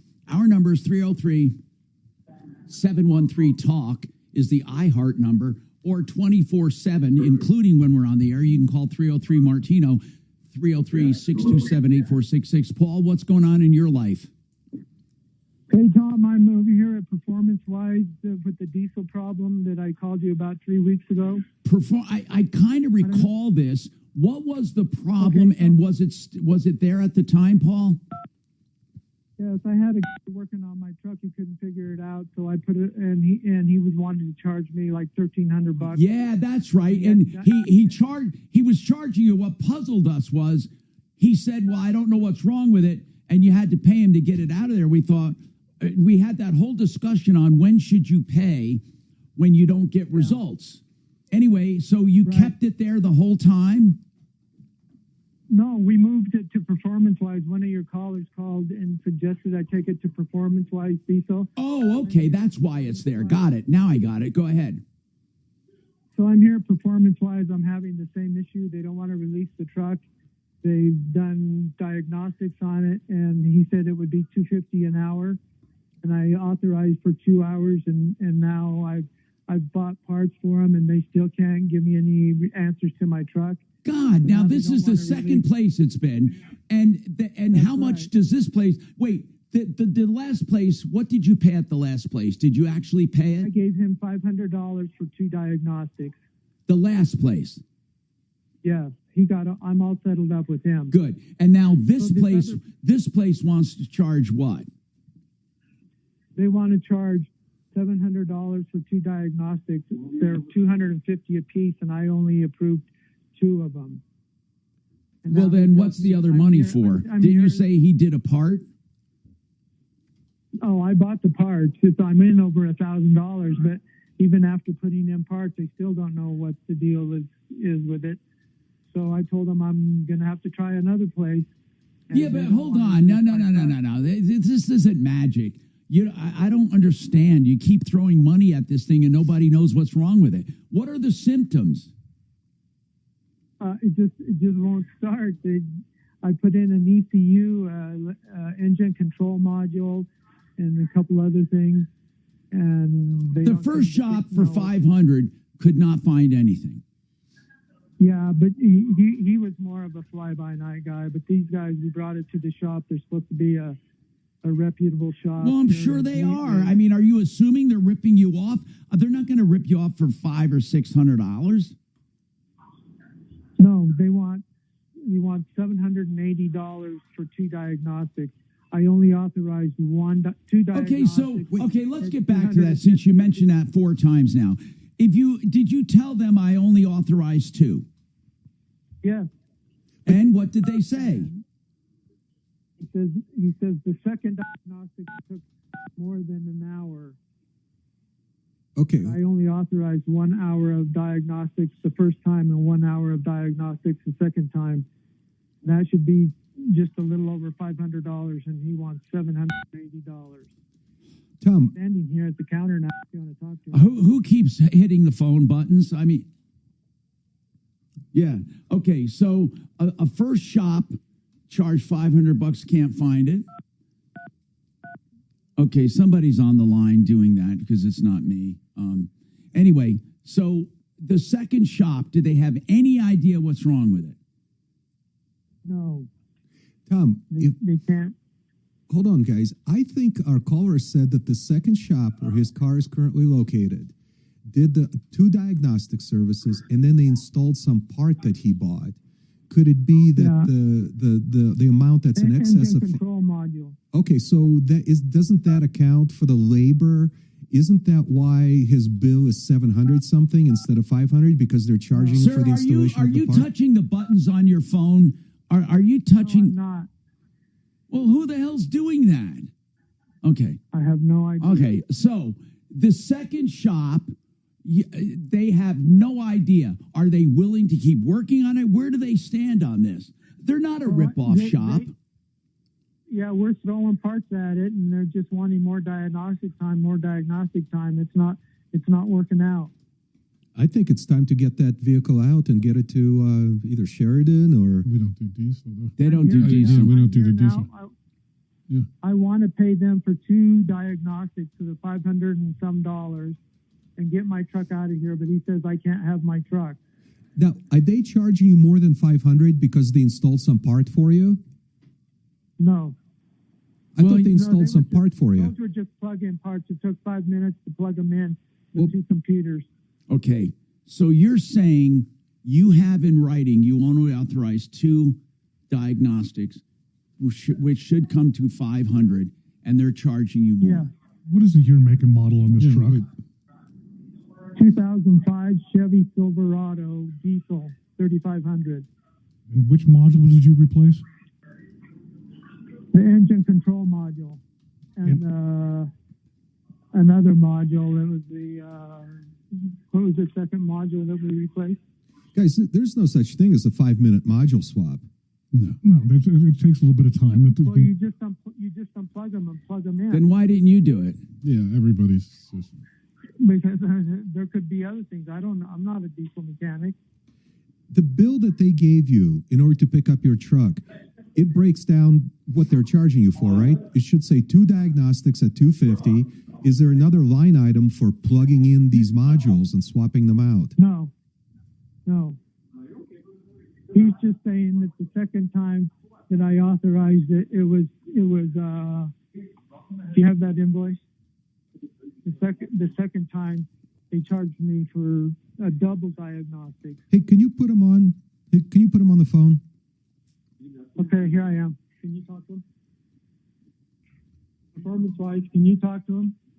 He doesn't want to talk to you. Oh, that's too bad. You can tell him we're not assuming he's wrong. We just want to ask him a question. Yeah, we're not going to ambush the guy. We're trying to figure this out. I mean, assuming you're wrong. No, not at all. I mean, I don't know, man. I feel sorry for the shop. I don't know. It sounds to me, Kevin? I mean. Well, I think there's more to the story, and that's why I like to talk to the place. And it's probably been bounced around to a couple shops. He's done a little work himself. Those are so much harder to work on because you're backtracking everything the last guy did to make sure that. What is the name of? Oops. Yeah, he just dropped. Does Honest Automotive work on diesel? Why is this in the Springs? Well, no, I'm just wondering if our 2 other car experts work on diesels. No. How about Tom at Hands On Automotive up north? Does he work on diesels? Does anybody know? Yeah, I'm not sure. Yeah, but I think there's a little bit more going on here before you. Listen, it can't be magic. I keep saying that. The damn truck won't start, and he's now into it for more than $1,000. Well, he even said the first guy was a little fly-by-night, so I don't know if you can count that as real diagnosis. Yeah, but that's what Paul's saying, fly-by-night. Now he's saying this shop, I don't know. He said he authorized 2 hours, and they're charging for 3, basically. And the shop won't talk to us, and I wish they would. Did he say the name of that second shop? Mm-mm. It said Live Diesel or something like that. Somebody called in to make a recommendation. Here's the thing. Diagnostics, man, that's a trip. I mean, that how often does this happen where you can't find a problem? There's times where it's really challenging, especially if somebody's been in it before. And it can't all be free, right? No, that's the hardest part of working on these. And he didn't say how many miles, but it's a 20 22-year-old or 21-year-old truck. I don't know how. And it's a 3500, so it's probably commercial use and everything. It's been around, I'm sure. 3500 diesel. 1 ton. Yep. Okay. So listen, man, I would be happy to talk to this shop. Maybe we have someone call them back, but the guy just hung up. So give us a call if you're hearing us, and the guy will talk to us. I by no means think that these guys are automatically guilty. I mean, we're trying to get to the bottom of it. 303-713-8255. Listen, your heating and air are working overtime, because your air conditioner uses part of the furnace. Let me just give you somebody dependable who does heating and air. AppleAir.com. That's air with an E. AppleAir.com. Family owned and operated since 1988. Great warranties and a great company heritage. AppleAir.com.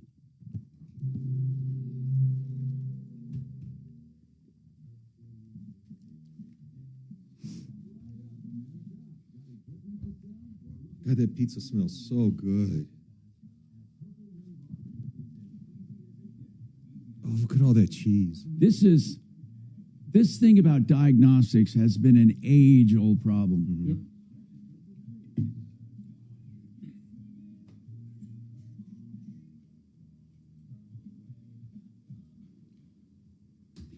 When you're in an accident, you have questions. Everyone does. Whose fault is it? If it's the other person's fault, what am I entitled to? What happens if I'm not sure the extent of my injuries? How do I hire an attorney? When can you get started on my case? In fact, John Fuller will answer all of these questions with absolutely no obligation. You can call him at the first sign of trouble. Really, and you should. As I said, there's no obligation. But get this. If you want him to, he can get started on your case with your very first phone call to get you back to where you were before accident, or even better, by getting you reimbursed for what you've lost. 303-597-4500. He works on a percentage fee basis. 303-597-4500. Call with no obligation. 303-597-4500. Hey, Chris, how's it going? I saw you left us a voice message saying call you. What's going on? I like fucking binging shows. I like it. It's my little guilty passion. I escape from life, and I love nothing more than laying. And I discovered a show. First of all, Tyler Perry's a fucking genius. I don't even know how he can put out all these shows. He's that entrepreneur, that guy has his own studios, Tyler Perry. Anyway, and he does Medea and all those comedies, but he does other drama series. This one series that he wrote, I think they're out of 8 seasons now or 7 seasons. It's the most outrageous drama I have ever seen in my entire life about the presidency, called The Oval. You remember The House of Cards? You remember that one? With that one was fucking good. This one is 100 times more weird. And more weird. I mean, there's murder, mayhem, adultery, homosexuality, bestiality, anything you can think of in the White House. And it's absolutely outrageous. But I get caught in these stories. Do you like binging? I do. I love it. I like it when I'm doing it. I don't like it after I've done it. I know. I have like 2 hours sleep I know, or something. nothing feels good about it. You're right. Yeah. Troubleshooter Show. Can I get a Oh, shit. I binge a lot of the Taylor Sheridan stuff. Yeah. I love him. Yeah. Oh, yeah. Taylor Sheridan. They got a new season of Lioness coming out. Yeah, I know. I love Linus is him. good. Marshall's is kind of. Okay. I haven't been able to get into Marshall. I got you. I'll tell you what. I'll on a hold. Come back from break in a couple. I'm not as hooked on that as I was some of the others. The other one I couldn't get into was. I'm sorry. What was the name again? It was like the mayor of Kingstown or something like that. Yeah, Bill? I like that too. Perfect. New one with Billy Bob. Troubleshooter Show. Can I get a Oh, first man. name? Is that Landman, Landman? that really launches next month, doesn't Yep. it? Yep. All right, I'll No, tell you we got what, I'll put football you on season. hold just a couple minutes We can back actually to the let show. those You all right build up. holding? Mm-hmm. Yeah. And what was the name again? I'm sorry, Paul. John, thank you, John. And my wife loves one that I watch, and I kind of like it too. My God, 15 seasons. We're on the last season. Call the Midwife. It starts out so boring. It's like this English Hamlet that has midwives and nuns, and you're thinking, oh shit. But man, it gets into every topic known to man and pregnancy, like 13-year-olds getting knocked up by their stepdads. And, they got all kinds of plots and diseases. Good. It's a medical show. And I don't even know the issue with line 2, but I got his name. So, there you go. I could not hear. It was so. That's good now. So I was telling you before He's we got I mean, I did mine too. Yeah. the G580, which is the electric G-Wagon. It is absolutely stunning and beautiful. It's got an electric motor on each wheel. Yep. It was the biggest flop in all of EV history, not just Mercedes. Wow. They started out selling new for like 180 something. They can't get 140 for them. Are there they're issues with them, or people The just don't like them? range is published to be 230. They can't. They said on some cold days or hot, they can't get 100 miles. Oh, God. Can you Embarrassing. imagine 100 miles of range? No. How embarrassing. They say it's beautiful. I mean, everything about it's beautiful. The ride, the technology, the technology other than the range. The only drawback, they say, is the range. That's a huge drawback, though. It's the main. Yeah, It's that's like the main drawback. This hour from the Trajan Wealth K-House Studios. Trajan Wealth, your trusted local fiduciary advisors. TrajanWealth.com.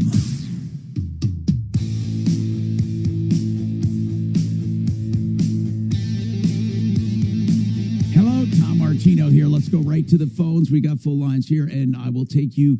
Chris, your turn. Go ahead, Chris. What's going on with your title? Yep. My wife and I purchased a pop-up trailer Yeah. off of an ad on Facebook Marketplace, Yes. and we were directed by the guy to talk to a friend of his that he worked with the dealership. Uh-oh. Did you go outside of the? Did you go outside of the park of the marketplace to do this? Yes, we Yeah. went to the dealership, Oh, okay. purchased the trailer, and we purchased it on May 5th. What dealer? The dealer's name is Harrison Auto Group, Where's that out of?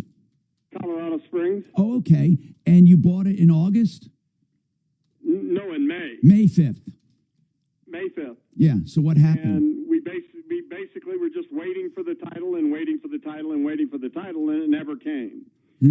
My wife contacted them, and we're basically told, tough luck. Wait. What do you mean tough? Not like literally like tough luck, we can't do anything? Or come on, I can't believe this. Yeah, go away. Well, what did they say go away with what? With a refund or what? Did they just say go away? They just said go away.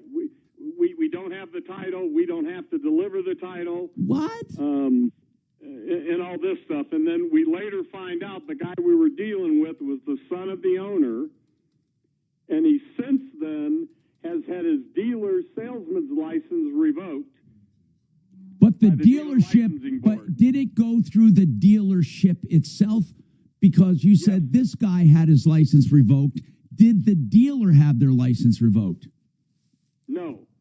They're still in business. Hey, how did the sale work? Did you buy it from that guy as an individual, or do you have paperwork from the dealership to show that you bought this trailer from Harrison Auto Group dealership? What does the paperwork say?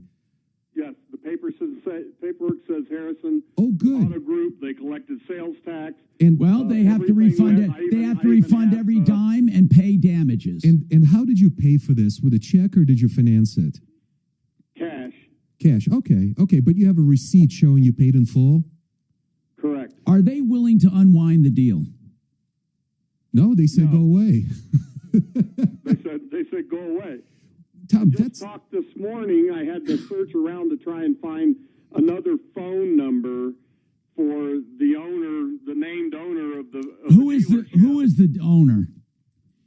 Her name is Elise Harrison. Okay, we got to get to the bottom of this. Isn't this an easy one? Doesn't the Yes, dealership yeah. regulatory agency? Yes. I mean, they take this stuff extremely seriously. That's right, they do. They even tell you what the maximum number of days is that the dealer Well, has they to say deliver. 30. Yeah, and perhaps there's another extension. Okay, But did you contact the dealer licensing? We went to dealer licensing. And what did they had say? Signed us Okay, an good. investigator Good. over a month ago. Okay, but they're going to work on it. They won't let this go. have you heard anything back from the dealer licensing board or the investigator? No, she kept saying she's too busy to bother with this, and she'll contact us this week, and we haven't heard a word from her. Do you want me to give her a call? Yeah, I'd like you to call Harrison too. I'd like you to shake them. I'll start with the investigator, right? Because this may be over already. I think Deputy D could sink his teeth into this. Look, totally. You're going to get your money back or your damages or something. Hold on, bro. Hold on. This is bull. So get this information for Deputy D on the RV. That's bull crap. I mean, bull crap. Bill, your turn. What's going on, Bill? Welcome. Hello? Hey, Bill, what's going on?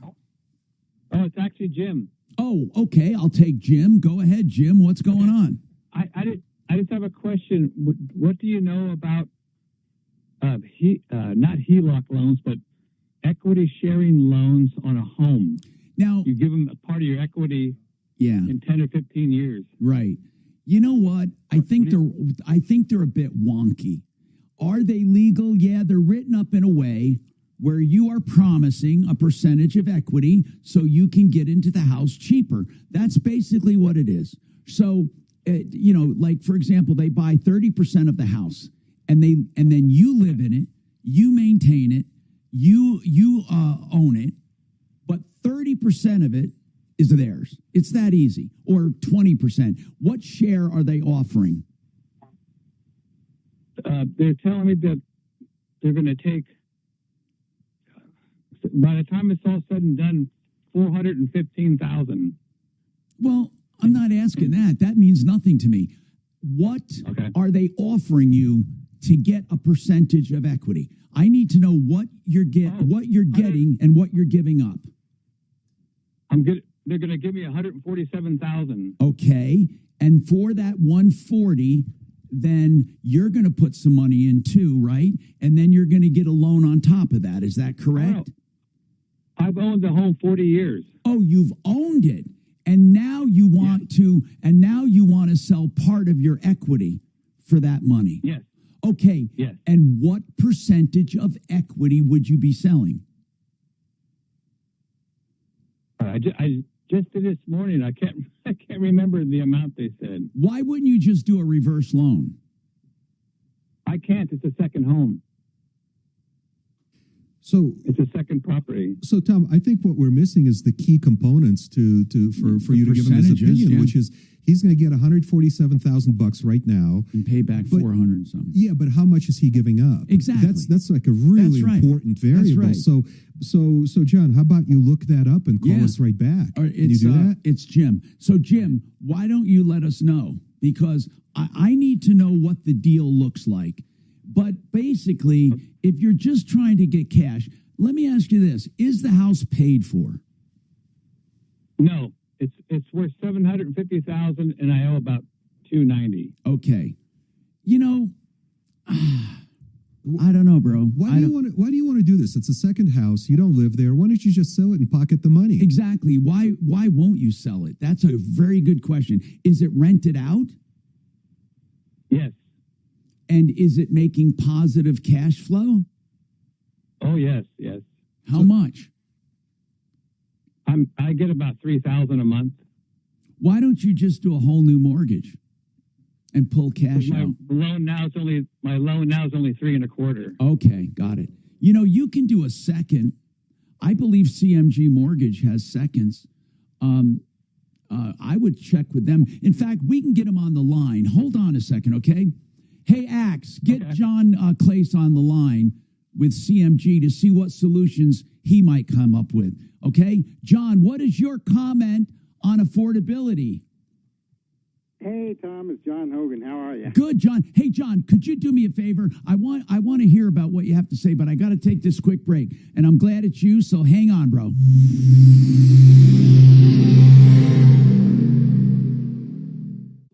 Oh, yeah, that was good. God, it smells so good. I can't smell it over your coffee. Are you fasting?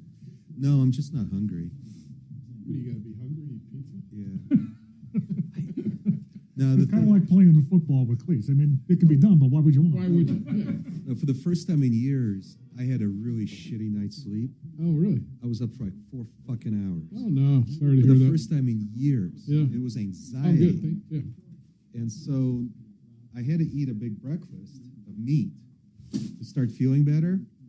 And I ate it, and I'm feeling Yeah, better. you're feeling full, yeah. But now I can't even think about eating See, something. I was just the opposite because I had a big old bowl of beans and collards Oh, yeah. soup last night. Nice. That woke up this morning still kind of Stuffed. full. Yeah.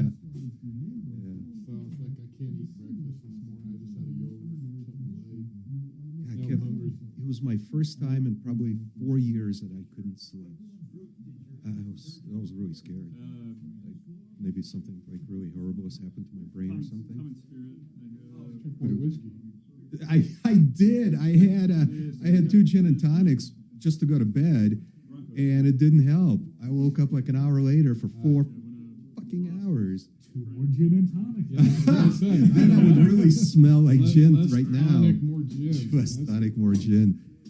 And God, it was just weird. Like all of these projects, you know, like just I got horrible anxiety from all of these projects I've had going on, and I haven't wrapped up. Starts going crazy on you too. Yeah, that's what happened. For 4 hours, I was miserable. I was torturing myself with this anxiety about all these projects, and I never do that.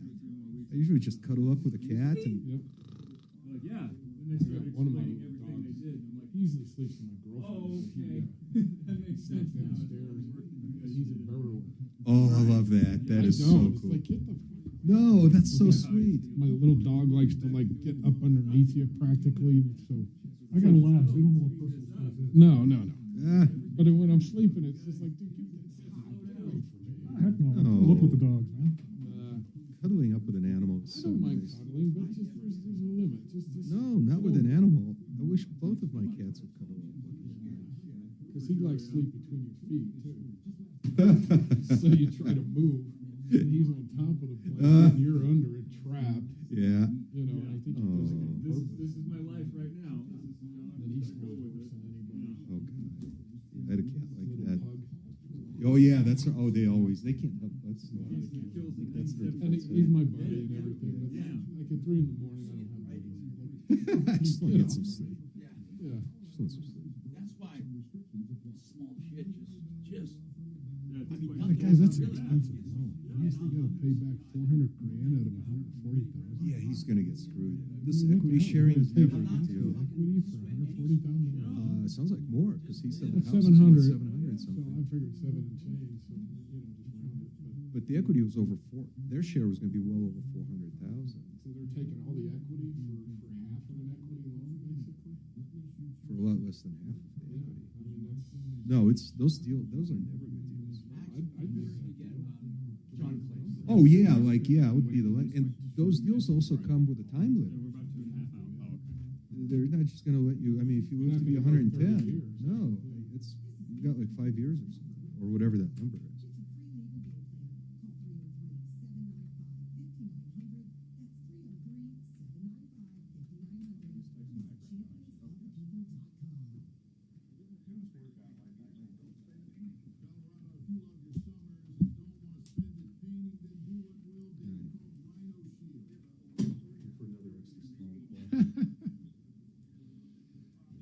Meech has got a new tool, new toy. I'm just going to get you in queue. I wish I knew the questions that he was going to Yeah. ask you, but I was on the phone. I'm sorry.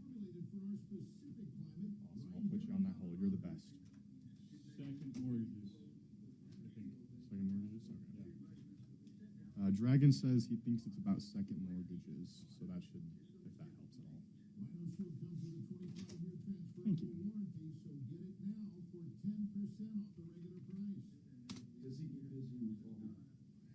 It can quiet down. You know, if the temperatures regulate, you know, down to like 45, 50 degrees, there's nothing, you know. So I'm going to grab this G-Wagon. Yeah. And have it zero timed. I want everything. I don't care what the fuck they say. Not the EV. No. No, good. I'll have everything done. Yep. And then we'll start from ground zero. Sure.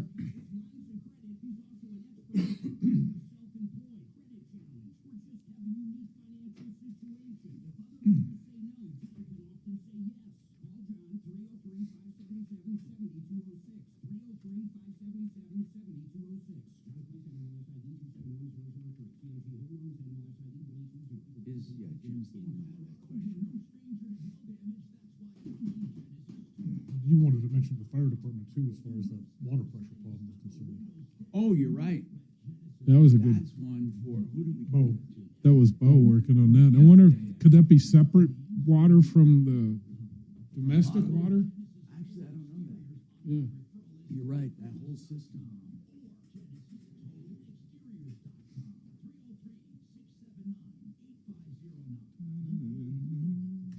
Advanced Hair Summer Sales Event, advancedhair.com. Denver's talk station. Online at khout.com.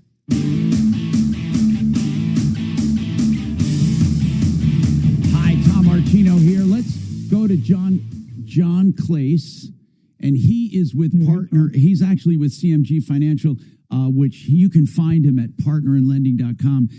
I want to know if you have a solution for Jim. Jim has a loan on his house of about $190,000. It's worth about $700,000. His loan is about 3%. He doesn't want to do anything with it, but he needs cash. It's a second home. He rents it out. Can we do one of these? Can he do one of these seconds based on income of the house? Does he have? Oh, you mean the DSCR? Yeah. Seconds. They did just come out with a DSCR second, like just within the last couple weeks. And a DSCR, for those listening, is a loan that takes into consideration the income from the house.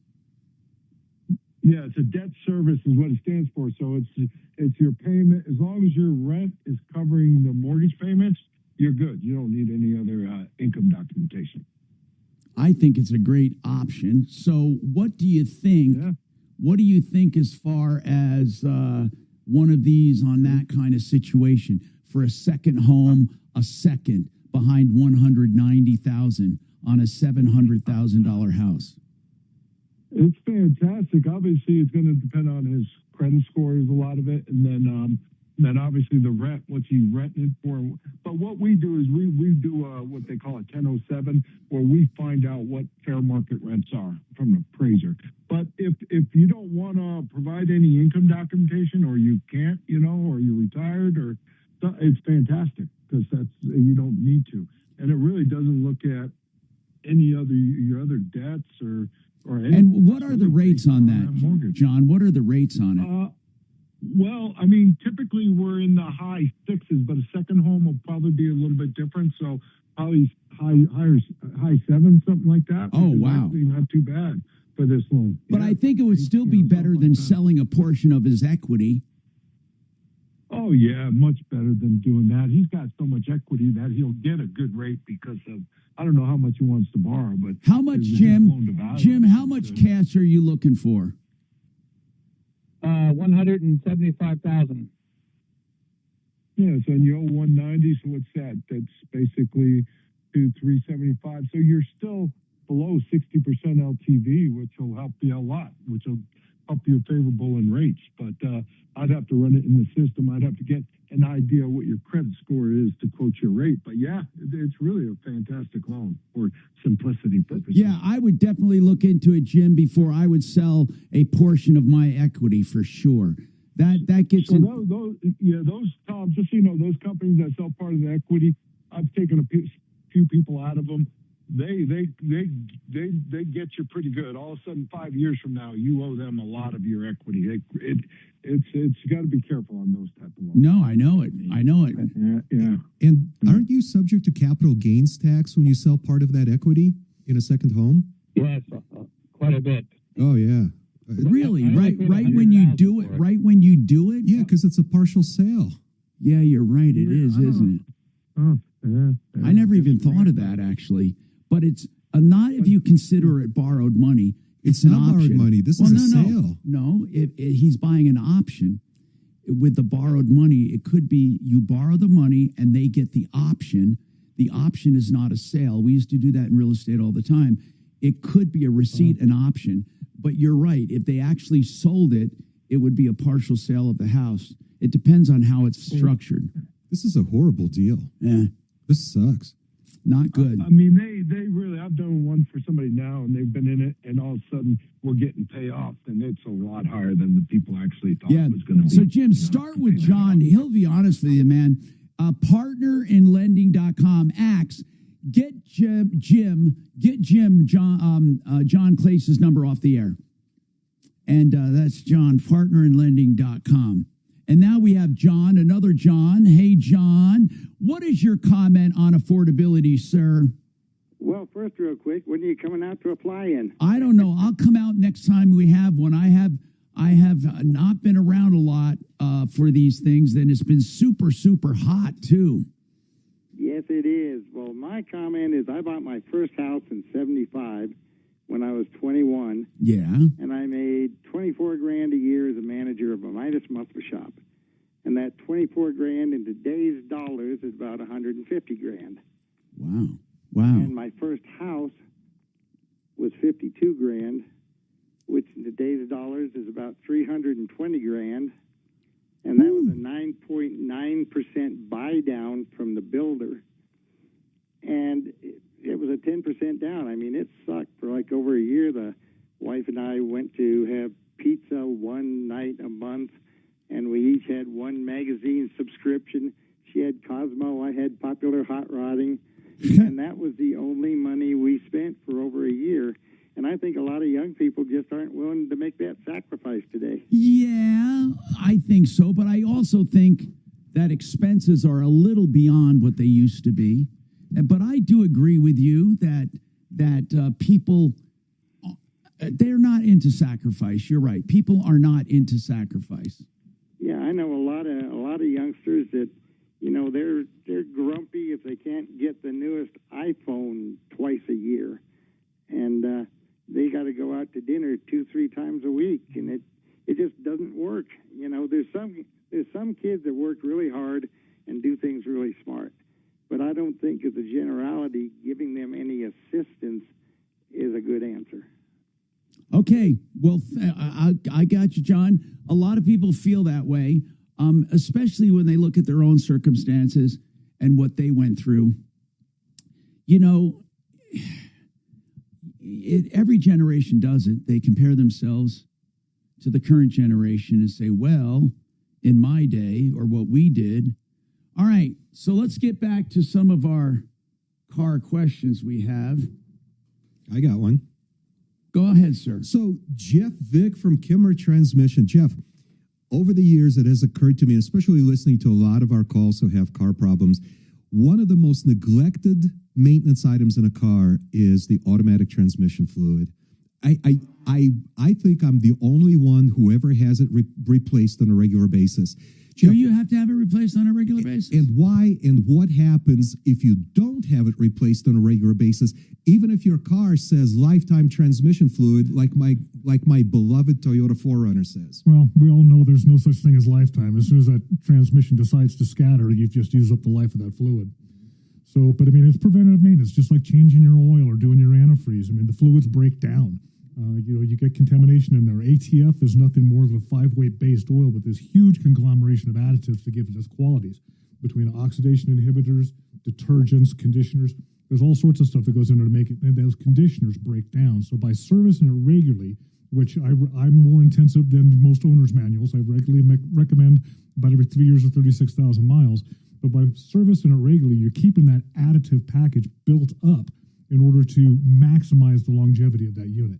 Jeff, not only that, but when I looked at my car, I saw that there are breathers in both the differentials, but also in the transmission itself. Transmission, differentials, the transfer case, anything that's going to be changing temperatures is going to have to be able to breathe. It's got to be able to expel air and bring air back in. So the breather is actually a sucker too. So when it sucks that colder air back in, doesn't it suck in all the dust and stuff that's around there? Really have it. Do they have little filters on them? On the breathers themselves? No, they do not. Wow. So, I mean, you're not really getting that much in. You've also, and it's not like a quick sucking action you're getting. It's not like you're drawing something through a straw. You figure it's more like open air. Yeah, it's open air. So as that transmission starts to cool down, or that differential, whatever the case may be, as it cools down, the displacement of the air is going to be different. So it's going to have to draw more air back in, because obviously fluids do expand when they heat up. Well, you've recently changed the ATF in both of my cars, and I can tell you I can no longer feel my Forerunner shifting beyond the first gear. Is that a good sign? Is that how it's a supposed really to good be? sign. Are you sure it is? No, that's a good sign. Yeah, I mean, those conditioners, different types of fluid work differently inside different transmissions because of clutches and band materials that are inside them. So, keeping those additives packaged built up is what's designed to keep those parts healthy. Would you say this is super neglected? No, you can. We can come back to that, okay? So we got more coming up on the Troubleshooter Show, 303-713-TALK, 713-8255. Waterpros.net. Remember this, the best water systems, the lowest prices. From whole house to conditioners and softeners at around $1,800 to your kitchen sink, reverse osmosis drinking water, the best drinking water you can get for around $1,100. That's waterpros.net. Homelander was on TV. Yeah. Yeah, as soon as he doesn't have any, it was good. That was funny. That was so funny. But that stupid MacGuffin of now she's got the same power. It's like, what? Yeah, but.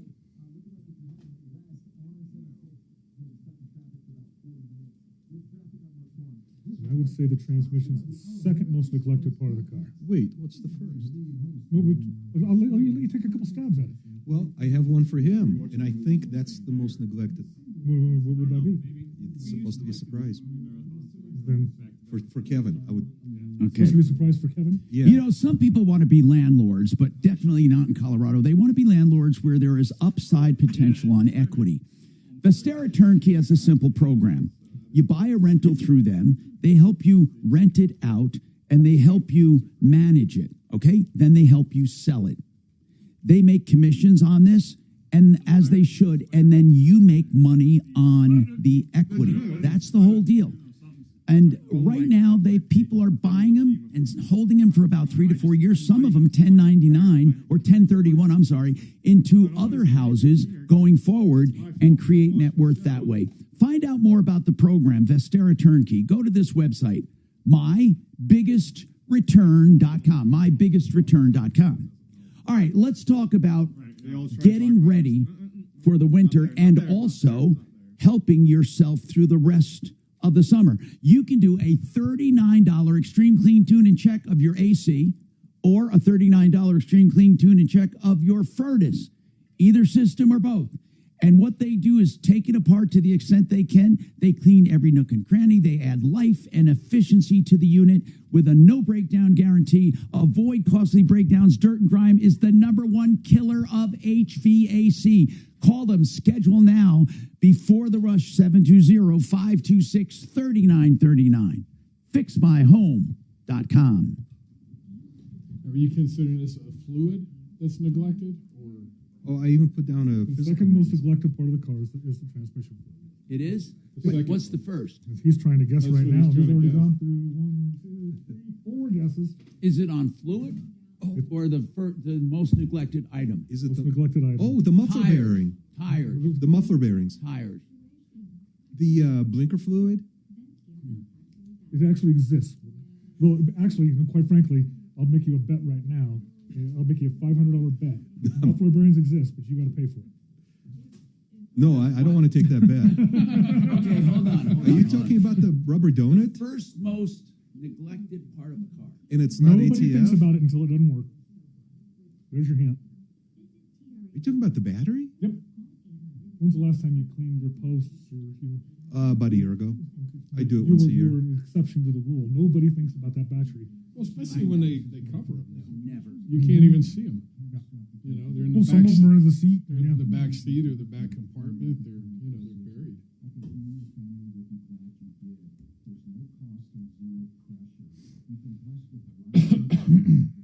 But no, Kenworth used to have a part for the stacks. That was actually called the muffler bearing. Called the what? Why? The muffler bearing. What does it do? The stacks on a semi, so it can rotate. I didn't know they rotate. Why would they rotate? On the They didn't rotate. It was Well, not control the rotate so much, but oscillation. vibration and movement. Oh, And it was yeah. called a muffler bearing. So, but I want to say hell. Even back in the 80s, they were like freaking 1,000. Is that for the elevated? For this? Yeah, for the elevated stack. Yep. God, it reminds me of that fucking light bulb grease they tried to sell me at AutoZone. It's just lithium grease. The guy goes, "Oh yeah, it's light Electric bulb." grease. Yeah. He goes, "Oh, you need light bulb grease." Because when I picked up my car from one of the oil changes at Kevin's, of course, the turn signal was burnt out. Yeah, the turn signal. So I stopped at AutoZone to grab it. I said, "I don't know what they did to it, but I need a new light bulb." And It was working when I dropped it off. it was working when I dropped it off. and then when I'm driving away, it goes. I should have forecast that one. Mm-hmm. Yeah. They went back there and deliberately poured some water in the lens. So the guy goes, "Oh yeah, for $1.99, you want this?" I said, "What is it?" It was light For bulb grease. $1.99? For a little squeezy The pack. $1.99. The one they used to give you free inside the Right. yeah. For a little squeezy pack.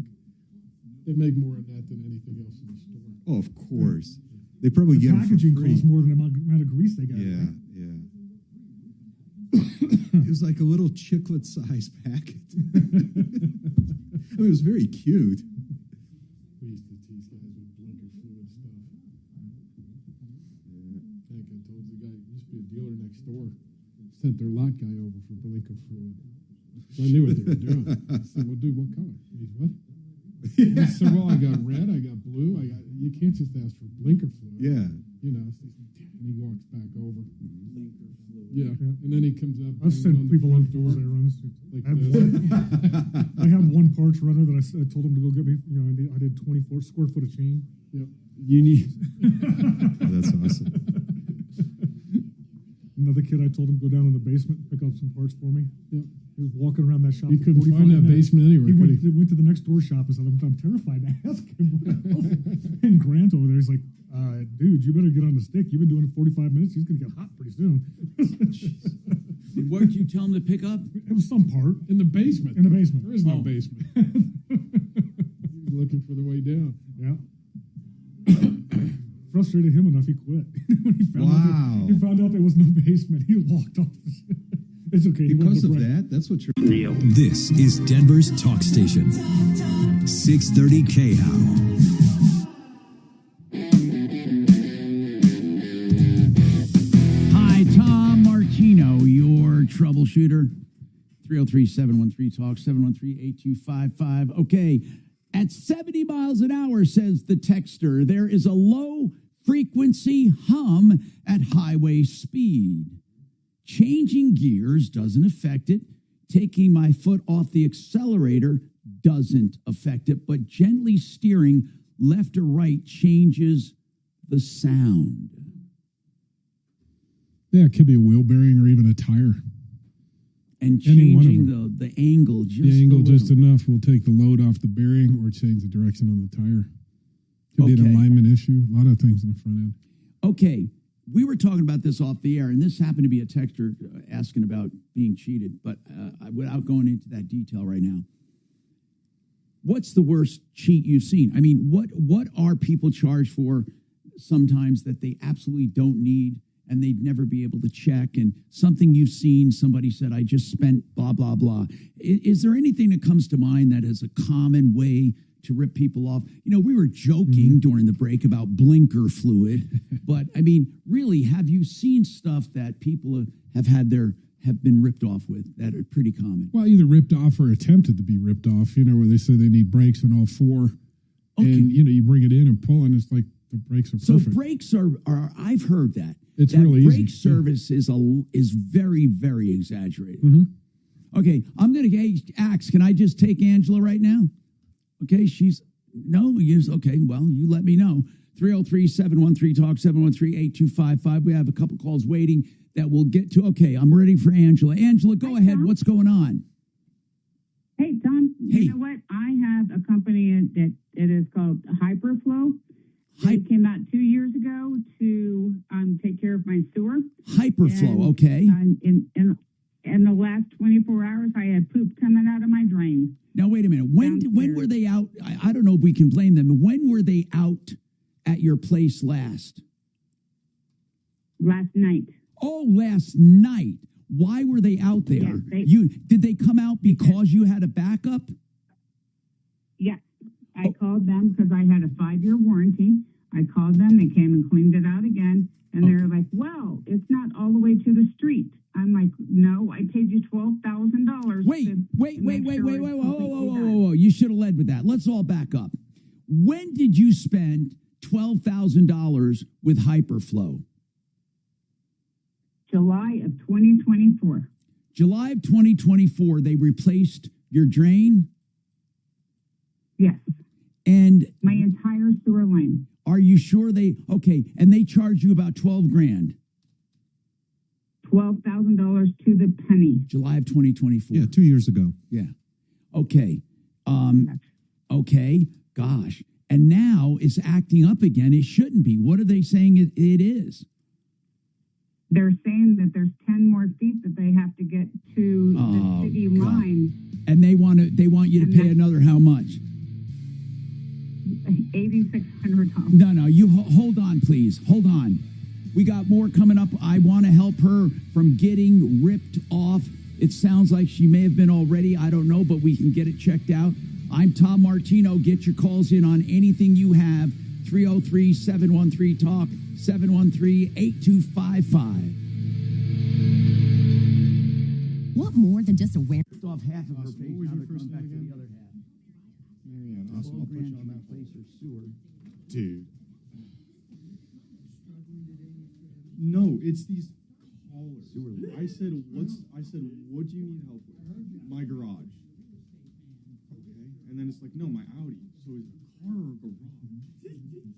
It's a car. You want to go shoot Steel Challenge tomorrow? That's Camp.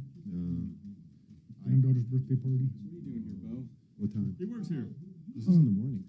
Yeah. Oh, If this is a whole big, long freaking holiday.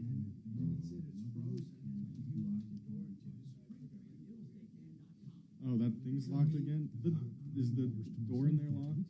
Oh, very cool. It is. How old are you? 4 and 7. Oh, that's cool. Mm-hmm.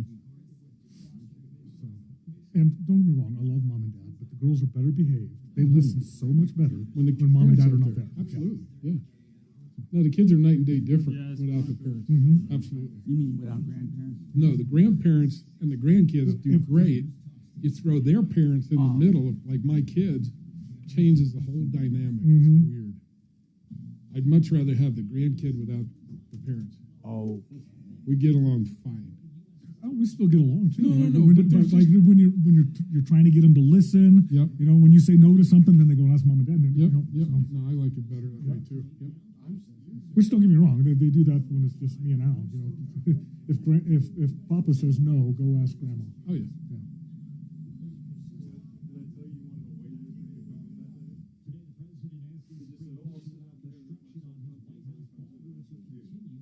Nice to goofy things. My girlfriend's granddaughter, she's 19 now. So when she was like 4, she was my little buddy. And we'd sit out in the backyard and try to spit cherry pits or watermelon seeds over the neighbor's fence. Mm-hmm.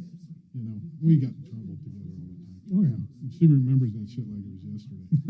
'Cause we just had fun. You know, no rules. Nothing crazy. It's not like we're burning the house. No. But it's always best if it's a neighbor that, there's always a little tension there anyway. You know, I've got one that they don't like me. I've never given them reason not to. You know, so every now and then, like as I'm walking by the house, I have a handful of catnip seed, and I just toss it out in their yard. And the lake of catnip is growing up every year. All the neighborhood cats come over. Why did you do that? Because Be an ass. yeah. It was either that or burn the house down. I figured that'd be less harm. Yeah. Because I'm sure there's someone else who will actually It is, yeah, no. I mean, like I said, I get he's older, but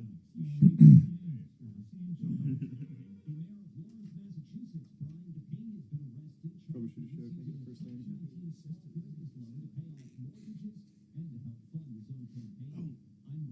Yeah, perfect. Give me 2 seconds here. Crooks.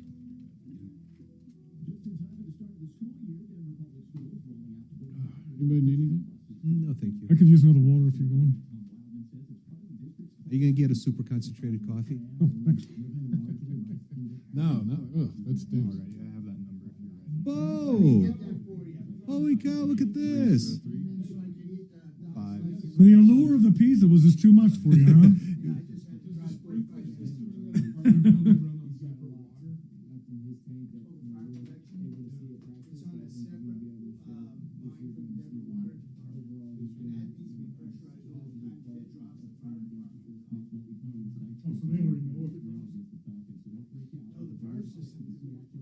It's separate. No, that's what we were asking. But if the sprinkler system, if the pressure drops, does the fire department automatically know?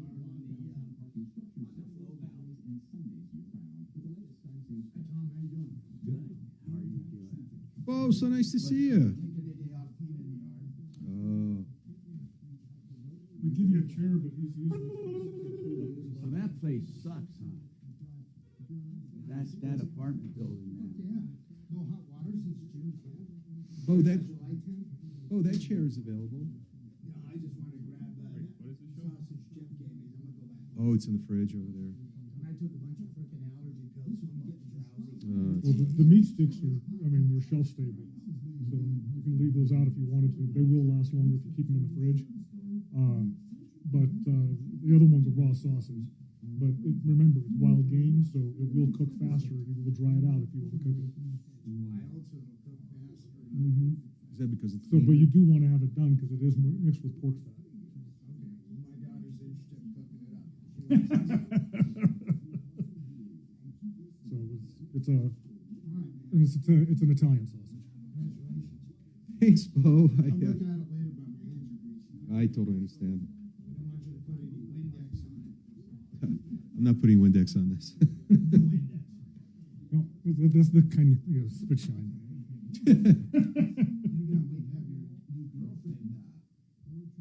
Excuse me? I knew where you were going there. I have no idea where you were going. Neither did I. All right, guys, I'll see you later. Oh, you're leaving. You literally came 45 minutes for a piece of pizza? Next time I have a plumbing or septic problem at my place 4 hours from here, I'm going to let you know pizza's on the table. Pizza on the way, Bo. All right, guys. See you, See you, brother. Bo.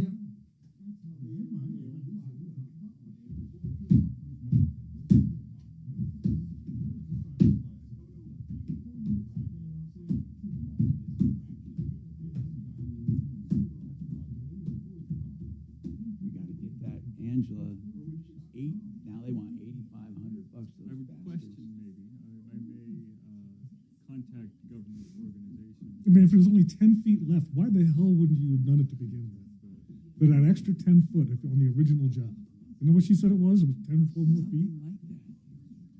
Well, we also don't know what she contracted for in the original job. She may have declined full replacement, so that paperwork is going to become Well, very... then the question still stands just on the other. Around that kind of stuff, you can kind of ignore that. Yeah, that paperwork is going to become very important. Get away with that. Big fucking deal. He pled guilty.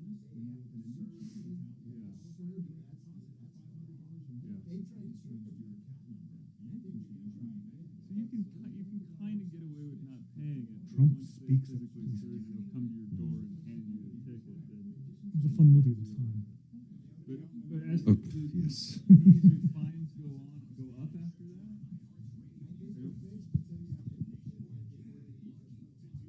Where did Mangione come from to do that? Did he have to travel a long I way? want to say he came from like Connecticut or something like that. Oh. Smartest thing to do is put your car that you drive in your spouse's name.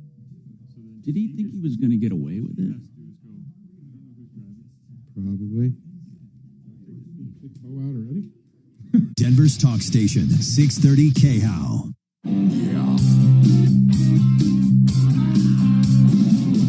Ripped off, bad news. You need advice so you don't have to lose. We'll come running just as fast as we can. Troubleshooter's gonna help the common man. This is the Troubleshooter Show. Now, Tom Martino and Major Marc Mager. Welcome to the show. How are you doing? Let's go right to the phones to help you at 303-713-TALK or 303-MARTINO, 303-627-8466. Kevin Calkin from Sheridan Auto Tech, Jet Thick, Kimmer Transmission, and we have Deputy D in the house. Deputy Bo is in the house. And here's the deal. Angela spent, this is what puzzles me. She spent $12,000 to get her sewer rebuilt in 2024. And now she's having trouble again, and they want the same company, Hyperflow, I think she calls it, or is it Hydroflow, Hyperflow, whatever.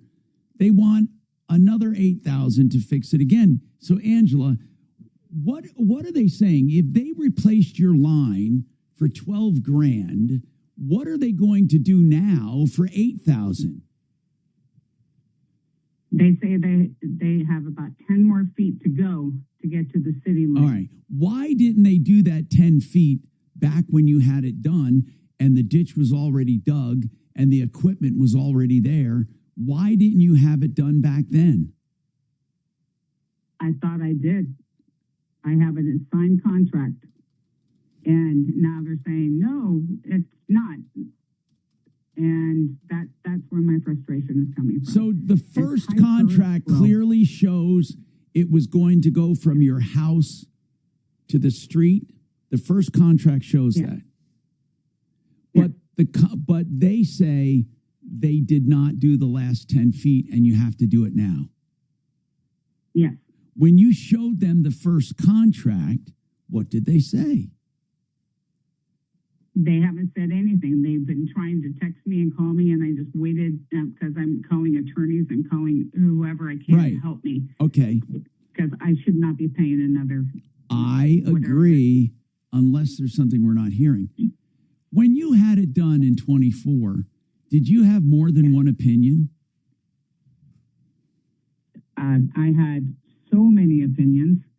And they all said it had to wait. So back then, you had a lot of opinions saying you needed a new sewer line. Oh yeah. Okay. I they wouldn't come and drain my line anymore because there was something that was stuck. Okay. So listen. That's why I had to get a whole brand new. All right. How many feet did they replace to leave 10? I mean, how many did they? Do you remember? What does the contract say? I can look up the contract. I want to say that it's 92 feet. And they had another 10 feet to go, and they didn't do it. That's crazy. Angela, well, I didn't know that at the time. Angela, you said something that I just wanted to get clarification on. You said that today they've been trying to call you and text you, but you haven't been responding to them because you're in touch with attorneys and Tom Martino and all that kind of stuff. Is that right? Why are they trying to contact you so hard today? What's going on with that? They want her to spend the money, right? They want me to spend the money, and they said, okay, hey, I'm just following up with you. So I have my invoice, and I'm staring at it right now, and it says backfilled 90 feet long on 131.24 and poured 12.3. And they ruined all my sprinklers. So I had to have them come back out and fix the sprinklers. So well, that's natural if they did your sewer line. All I'm concerned about now is one major issue. Yeah. Did they charge you for something they didn't do back then, and they're going to charge you now? And I also want to know this: do you even need it? That $8,700? Did they put a camera down there? Yes. And that's where they saw it failed in that last 10 feet? Yes. Yeah, I never had poop come out of my drain, and yes, it did. And so they came and cleaned it out and said, this is the issue because you still have 10 more feet. But they say it's temporary. That routing they did is only temporary, right? Yes. Yes, sir. And has anybody else looked at this, or is this a single opinion you're getting? Doesn't Fix It 24/7 offer second opinions for free? Absolutely. Can they do it pretty quickly, do you think, I think Tom? they probably could. Because without another opinion, we don't know it's not something that failed that they already did. Yeah, Angela, we need to get an expert out there. That would be awesome. I'm staring at the contract that I signed for January of 2024. We need to get Fix It 24/7 on the job. Hey, Axe, could you get one of our people from Fix It to look at this situation? We need to send it over maybe to one of our contacts there. Hannah, send it over if she's there. And what I want to do is have one of the drain people get in touch with you. You can call them directly too, of course, and tell them you want a free second opinion on this. And they can put that camera down there. I'd be anxious to see what they really did, what you were charged for. I wonder if you even got the 90 feet. I really would like to know what you had done. And we can also have, let's see, there are some other people we have in the drain business. I want to start with Fix It and see if they can help you. And this is pretty urgent, Tom, right? If Angela is experiencing sewage backups. They did clean it temporarily, so it is open now. Who knows how many times she can flush before it becomes a problem again. Right. Oh, my gosh. That's my entire... I went to run my dishwasher, and I was like, I didn't know if I could. No, you're right. You're right. Yeah. And Fix It 24, I mean, they're called that because they work around the clock, including weekends. So hopefully they can send somebody out there pretty quickly. For a second opinion, I'm not sure they're going to send it out on a Saturday or Sunday. Yeah, I totally get it. But in an emergency, they would. So, Angela, hang on. Get the information, Axe, and we got to get it over to Fix It. This is a problem in the drain business. It sucks. That's the God's honest truth. It sucks. Marianne. What's going on, Marianne? What's happening? Hi, Tom. Hey, what's going on? We have an Audi, and you always advertise about a garage or a repair shop, and I believe for Audi, I heard it. Sheridan Auto Tech. Oh yeah, he's on now. Do you guys do Audis, Kevin? It depends a lot of what's up with it. Yeah, what kind of problems? Well, apparently it's my grandson's car, but apparently he tried to start it, and the light, there's no pressure in the oil. Could that be an oil pan, an oil something? It could just be an oil pressure sending unit. It could be a lot of things, yeah. Is it making noise when it runs? So there's no oil pressure at all? No, I mean, he can start it, and he said he could probably drive it, but he is afraid to do so. Now, how does he know there's no pressure? I think he's just getting an indicator. Yeah. Is there an idiot light for that or a temperature? Yep. It's a good thing he's looking at those, yeah. Yeah, I would trust it and tow the vehicle before I drove it with that light on. Yeah, do not drive it with no oil pressure. That'll be done in 40 seconds. Yeah, if you're wrong, it's that would ruin the engine, wouldn't it? Yes. Oh, where are you located? What's a big intersection near you? Well, actually, the car is over at Santa Fe and C470 back. It's north of C470 and about a block or two west of Santa Fe in that housing area in there. Yeah, you pretty much split both Kevin and I. Yeah, or budget A1 transmission and auto repair. He'd be the closest. Mark over there. Yep. Why don't you? That's what I would do. and arrange for a tow. They're right over near that area on Santa Fe and Oxford. Yeah. It's budget A1 transmission and auto repair. Budget One transmission and auto repair. Okay, transmission and auto repair. Call do you them. have a phone number for them? Yeah, I probably do somewhere here, but what I want you to do... That's fine. You know, you can look it up. Yeah, we'll find it. But here's the deal. They're good people, and you talk to some of them. Yeah, here it is right here. Here's the number. I got it for you. It's 303 781 9858. 9858. Thank you so much, Tom. I really appreciate it. And as far as Sheridan Auto Tech, Kevin, is that your name, Kevin? Yes. Yeah, that's me. Okay, Kevin, what all kind of vehicles do you work on, and where are you located? We're in Lakewood on Colfax, just west of Wadsworth, and we work on most vehicles. Oh, okay. Yeah. And may I please have your phone number? Sure. 303 Okay. 455 455 7242. 7242? Correct. Yes, dear. Okay. All right. Thank you for calling.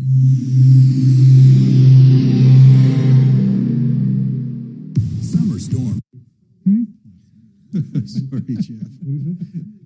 He said she didn't care about you. Story of my life. Oh, man.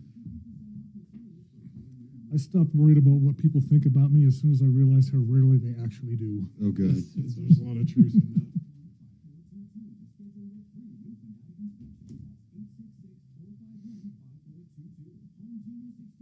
Yeah, I've never really cared.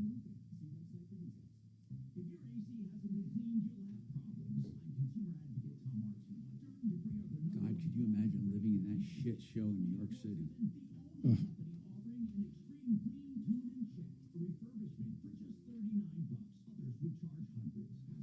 They just had an article about it. You know, he's talking about free buses and all this other shit. Well, it's not happened yet, but everybody's taking the bus thinking it's free. They're not paying for it. Okay. So their receipts and everything are down like 20%, you know, citywide. He got his free buses after all. Yeah. Free for some, not for all. And he is obsessed with billionaires living in the city. Yeah. He's going to drive them all the fuck out. Yeah. Oh, yeah. Straight to Florida. Because the only ones that can afford to live there are billionaires. Yeah. All of these condos and shit along Park Avenue and all these, I'm telling you, if he keeps doing it, they're going to be gone.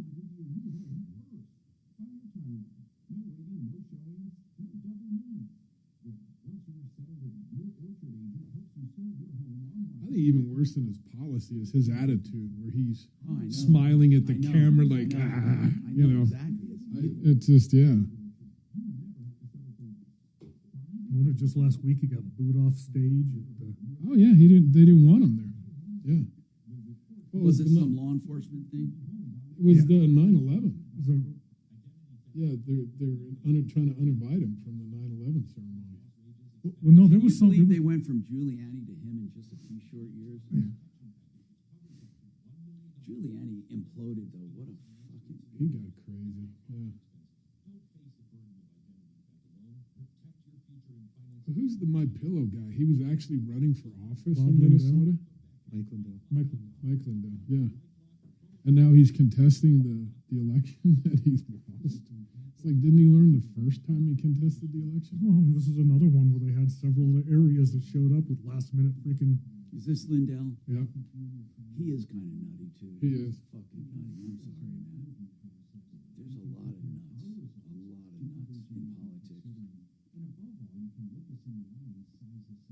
This governor's race is going to be a slaughter against that Marx. Oh, he's an idiot. Yeah. He didn't stand a chance, even if he has a good platform. No, not in this state. So that's not even if he wasn't full of shit. Yeah, no, he.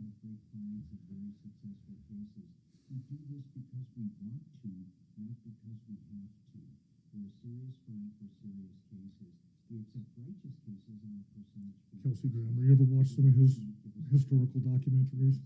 No, actually. They're fantastic. Really? I love the way he tells the stories. Oh, his storytelling, not about him. No. Oh, Like okay. when he does. Narration? Huh? His Yeah, it's fantastic. It's really good. Was the only wireless company to receive 5 stars in every category. What's he doing at that Trump rally? That's going to get him blackballed. What else do you need to know? Oh, he's a very big speaker for the Republican side. Unlimited data plan for just $15 a month for your first 3 months. No contract, no commitment. Dial pound 250, say micro. It's fucking amazing how political that's become. But even within the Democratic Party, if you disagree with your own party on something, they want to trash you for it. You're canceled. Yeah, I mean it's worse than just so you will comply or you will and you won't work. Yeah.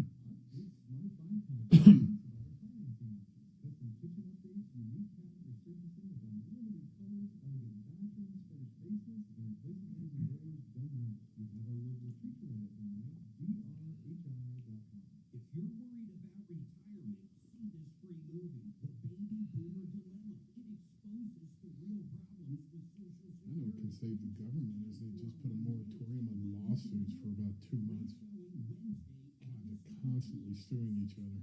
I love this new one where Denver's suing over the cigarette butts. Yeah. Isn't that crazy?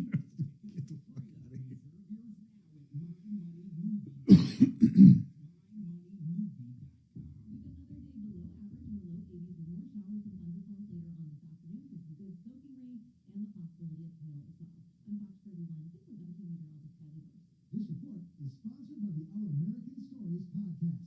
This is Lee Habib, host of Our American Stories. On our next episode, we'll explain how a divided room during the American Revolution found unity in a single prayer. You won't want to miss the next episode. Our American Stories. This hour from the Trajan Wealth K-House Studios. Trajan Wealth, your trusted local fiduciary advisors. TrajanWealth.com. K-How. Hello, let's talk to Paul. I'm Tom Martino. We have our experts with us. What's going on, Paul? So we got disconnected. I was talking to Yes. you about I was at the trans. That's right. You had two places that diagnosed your truck, can't find the problem. One charged you $500, the other one wants to charge you $700. You think you only owe $500. Where do we stand right now? Where are you? Well, I had my tow truck driver there, and he's from Colorado Springs, so I just went ahead and paid it. But diesel shops are very hard to find. How many miles on this? 150. Yeah, not terrible. Not that much for a diesel truck that year. I just can't believe that you can't find people who can't find the problem. I mean, the second shop, what were their parting words, if anything? Did they say we would be happy to keep looking, or we have an idea? What did they say? Well, of course, they wanted to keep looking, but they wanted me to keep authorizing more diagnostics and more diagnostics. I could see the bills going up to above $2,000 on diagnostics. I've talked to other mechanics recently, and they many times say that if you can't figure it out with a 250 diagnostics check or a second one, then they're not knowing really what to look for. What do you think, Kevin and Jeff? What do you guys think of that? I Yeah, mean, that in kind of most is cases. right. I mean, is this a truck? Couple hours, man? They should be able to find something. Is this a truck though that was running until it stopped, or has this been parked for a while? What's the story on this? Yeah, what is the whole story? So this truck was running fine. I've owned it since it was new, and I've never had issues. You've owned it from new, and then all of a sudden, when did it start developing this starting problem? Like last year about this time, it started. It just didn't want to start. So I wasn't in a hurry. I have other trucks. Right. This year, I figured I'd get this thing going. I had more of a shade tree mechanic come look at it. He's the one that wanted to charge $3,000, and he wanted to keep diagnosing it. And he called us a couple of weeks ago. Remember that call, Tom? It's the same call or same truck. So I called you, and one of your customers referred this Transwise there in Wheat Ridge, or Diesel Wise, something like that on Benon Street.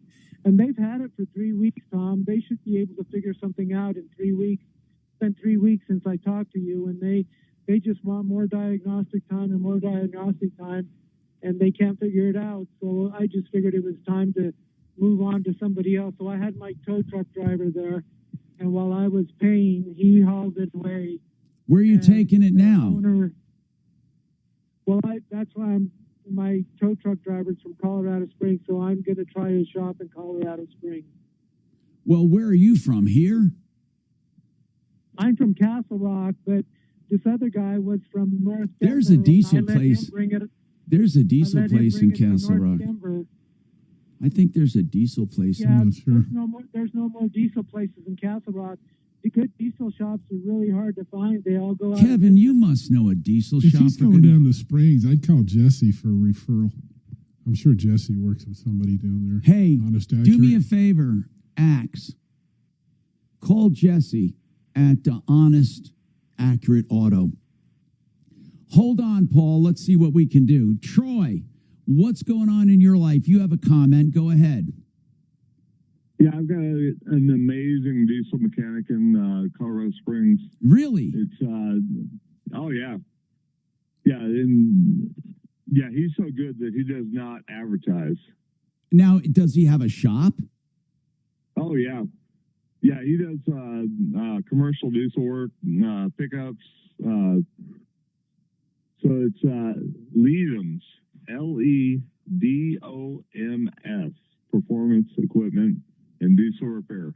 Leadoms. Okay, LEDOMS. Paul, hold on a sec. Paul, did you hear that? This guy is talking about a Leadoms in Colorado Springs. I'll give you the phone number. Yeah, go ahead. Yeah, it's 719 574 7801, and ask for Greg, and his last name is Budwine. Yeah, okay. Leadoms. It's called Leadoms, LEDOMS. I have it here, and they have 4.4 star reviews, and they're in Colorado Springs, and they do diesel. So, they do diesel, heavy equipment. Like heavy equipment, meaning anything diesel, right? Oh yeah, big heavy duty commercial trucks. They're on Peonia Street. Peonia Street, I think they call it. Yeah, it's an industrial park. But Greg is an awesome guy. Okay, I'll take that referral. The other place in Wheat Ridge was Performance Wise, also diesel shop on Xenon Street. I didn't think they did a very good job. It took them 3 weeks. We got nowhere. Okay, well, thank you for the referral. And let's ask Tom. He says he has a referral. Tom, go ahead. Who do you think, or what is your comment? Yes, sir. I just wanted to mention I live in Castle Rock and have a diesel truck. I take mine to Everything Truck and Auto. Those guys do a wonderful job on Everything Truck and Auto. They're great. They're right in Castle Rock? Yes, sir. They're right in Castle Rock. And they're called Everything. I'm loving these. Everything, okay.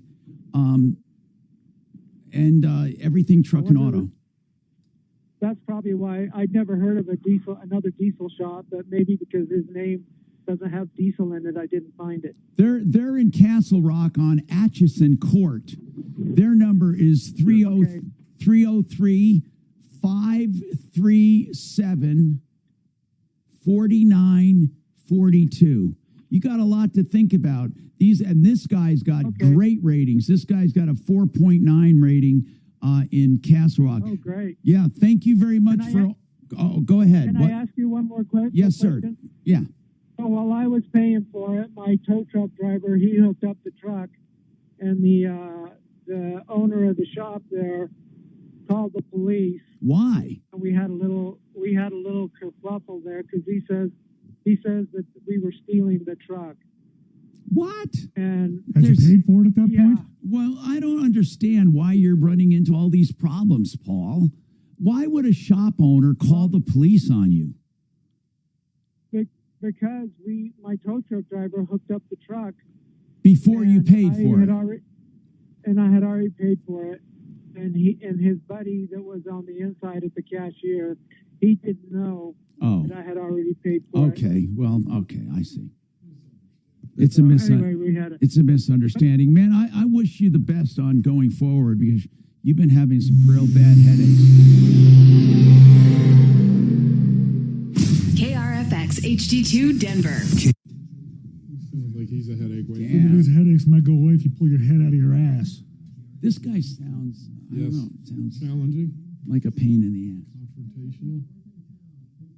Annoying as fuck. Okay. I was trying to be, more diplomatic. I think he's super annoying. Yeah.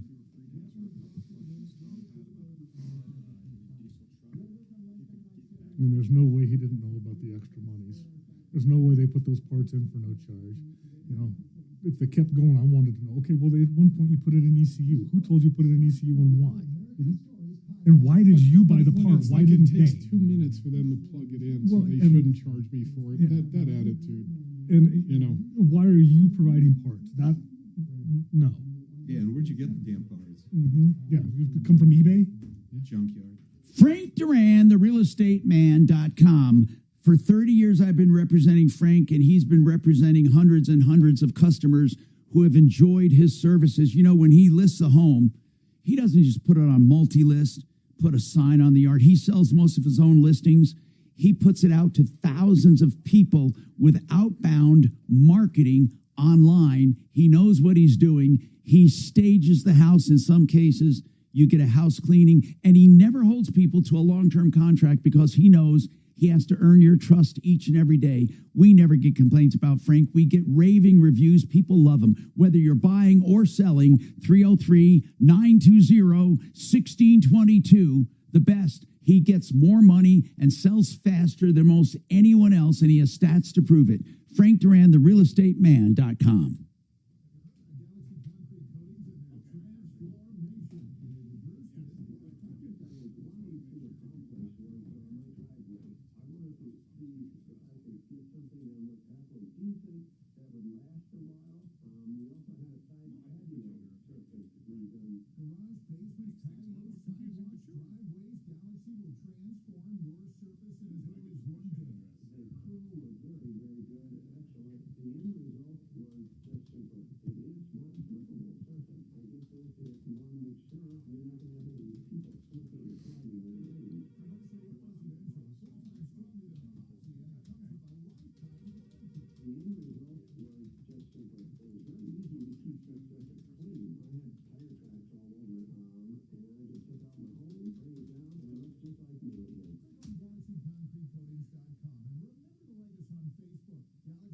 Some person says, I love your show, listen every day.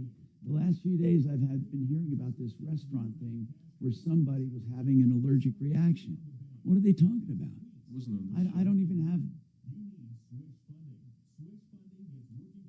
I have no idea what they're talking about. We never had a call on that. Not one.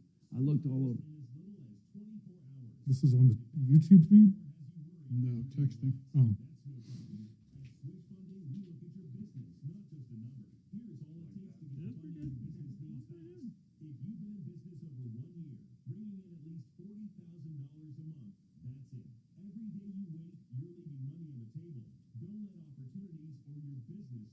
It wasn't a call. It was an advertisement.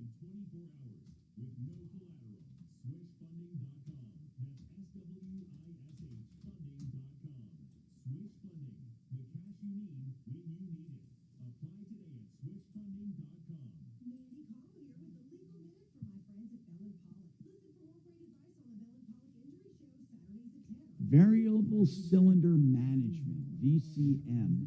In certain cars. Yep. Pain in the ass. Okay. They shut somebody cylinders. has this They shut question cylinders off as you drive. GM did it eons ago. They used to call it the 864. They were a problem then. In the Cadillacs, yeah. And some of the Buicks. And then like they the Buick put it on the Riviera. Silverado, and it was even more problems. Mm-hmm. He's got to eliminate that.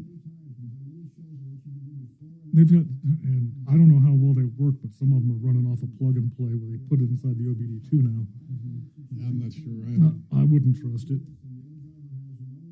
I don't do any modifications anymore. You do something, a year later, something goes. I mean, if you had to do the cams or something, then you can go ahead and do the conversion and do the right conversion. Yeah, do it correctly, and then get in there and change the programming.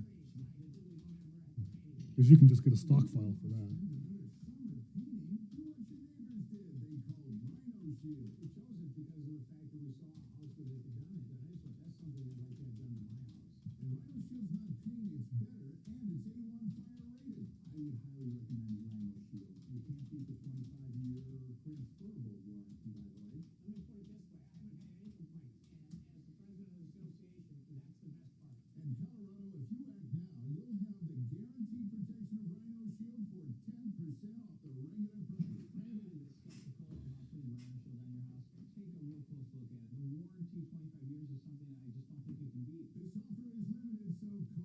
So Mangione will get life in prison.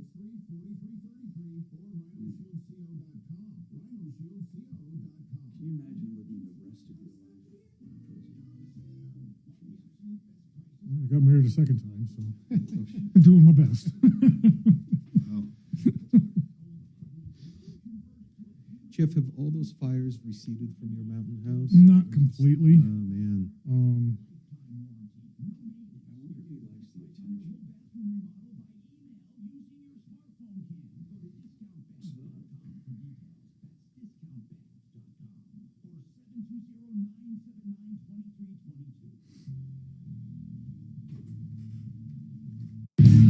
Hello, I'm Tom Martino. Welcome to the show. I want to talk to Sarah now, who needs some advice. Hello, Sarah. What's happening with you? Hi, Tom. Good afternoon. How are you today? I'm doing good. What's going on? Hi. So this is actually the first time I hear about you and the first time I hear about your podcast. My realtor actually advised me to contact you. What's going on? So unfortunately, we had a flood in my home yesterday. Uh-oh, how did it happen? How did that happen? Yes, so we thought it was just, a regular water flood. Unfortunately, it sounded that it was a sewer flood. Uh-oh, from your sewer?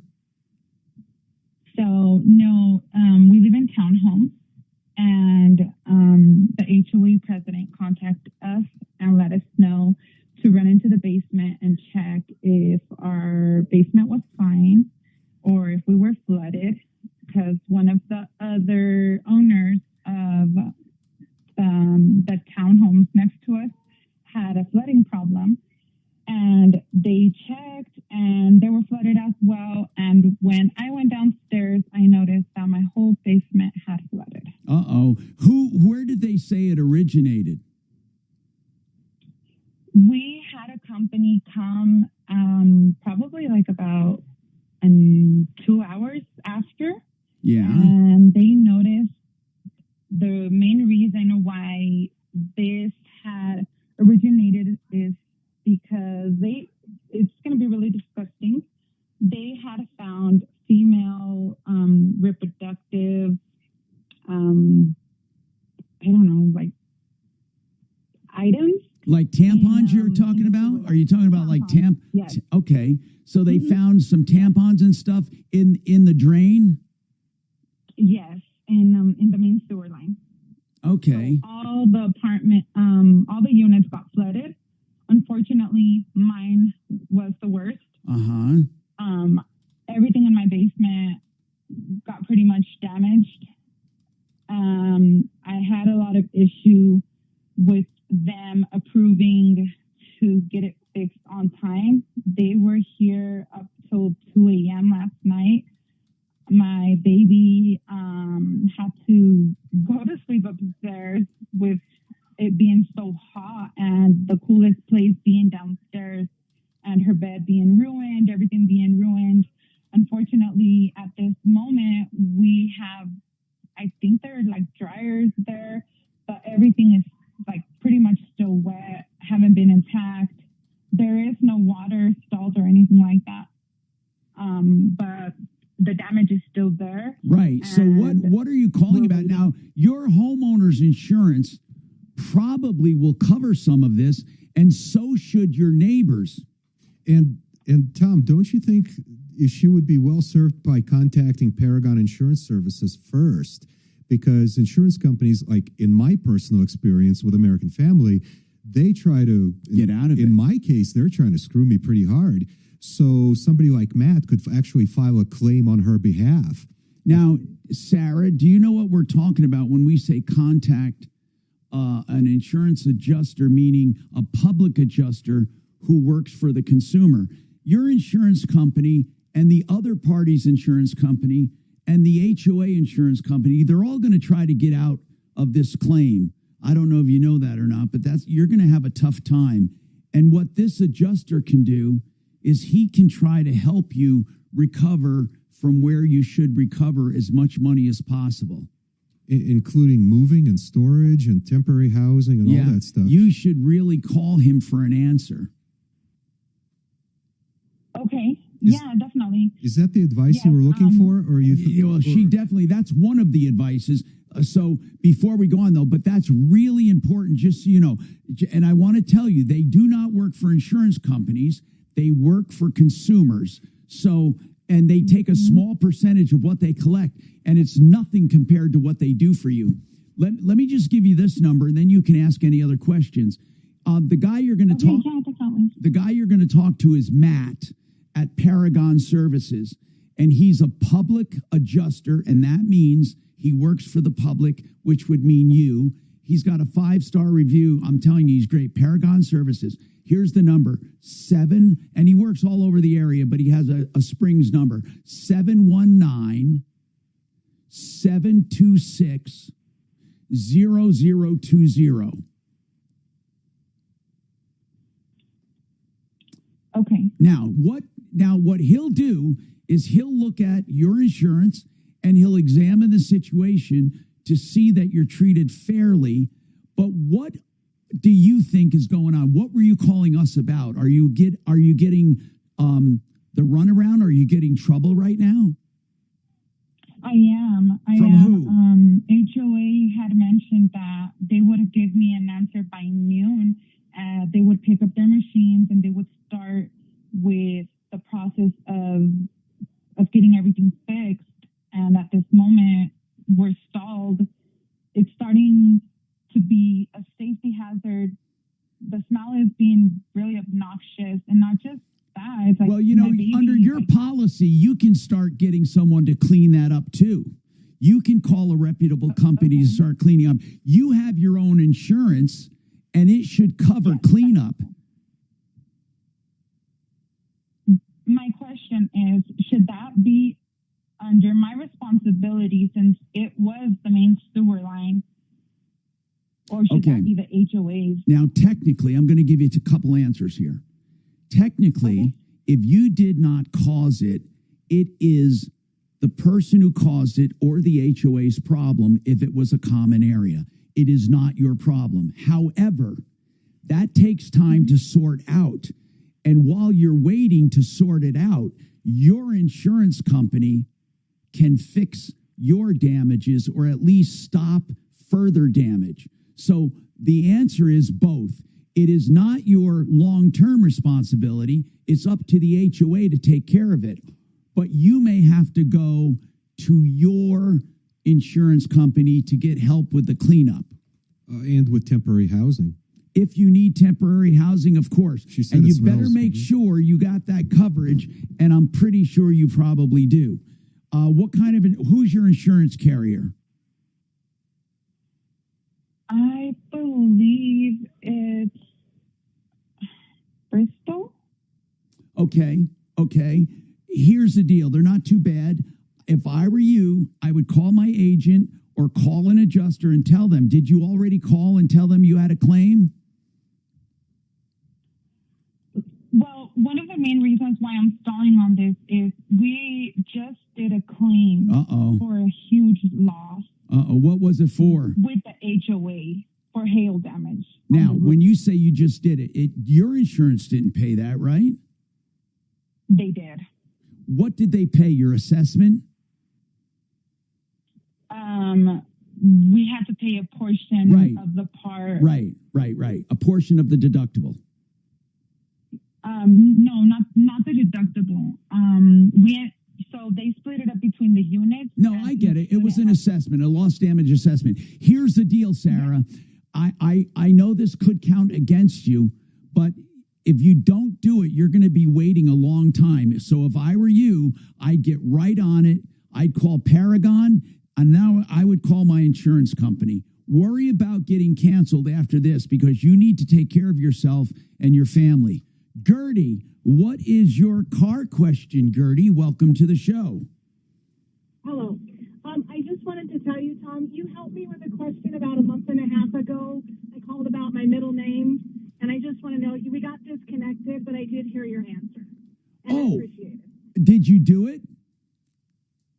No, I didn't. And I wanted to thank you for helping me make the decision or be comfortable with the decision not to add the middle name. Okay. Well, thank you. I appreciate that call. And if you have anything else, hang on. We got more coming up.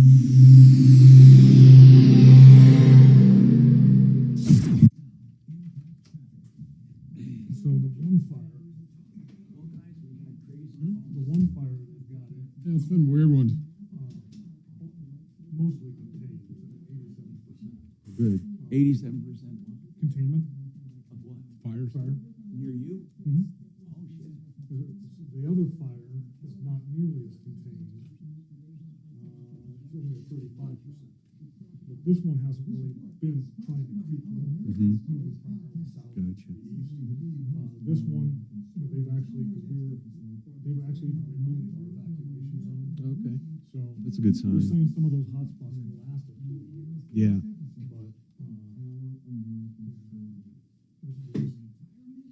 Do you have any smoke damage or anything at your place? That's terrible. Or nothing got that close? Well, I mean, I was on the drive of the Alpine. Yeah. It's a much more intimidating sight in real life. Yeah. Oh, yeah. Is it close to you? Shit, is that out your window? It's going up the hill going to our place. That's scary as shit, man. Driving towards the fire to get to your place? So it's 2 fires. That's going on right now?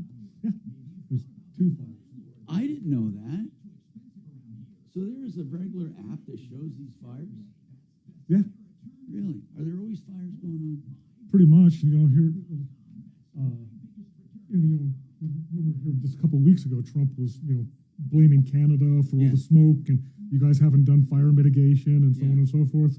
Well, he really needs to watch his mouth. That's the Western United States. God Almighty. That is dangerous looking.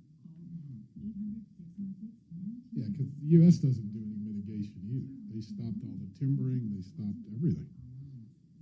Trump's having a field day at this police graduation or police facility. Talking about Hochul and talking about Mondami. Oh, yeah.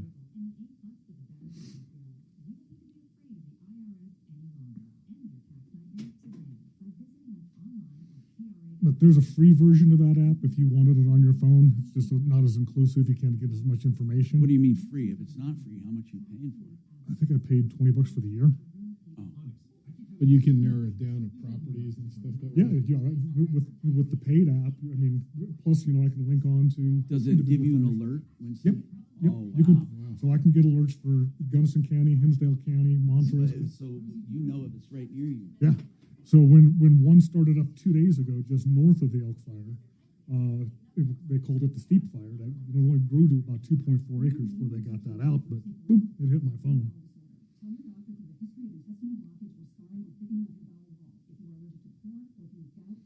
And you can also set it up for other stuff for, bad weather.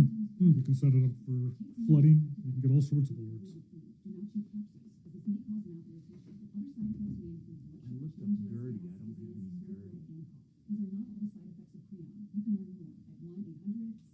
You have a Gertrude, maybe he shortened it.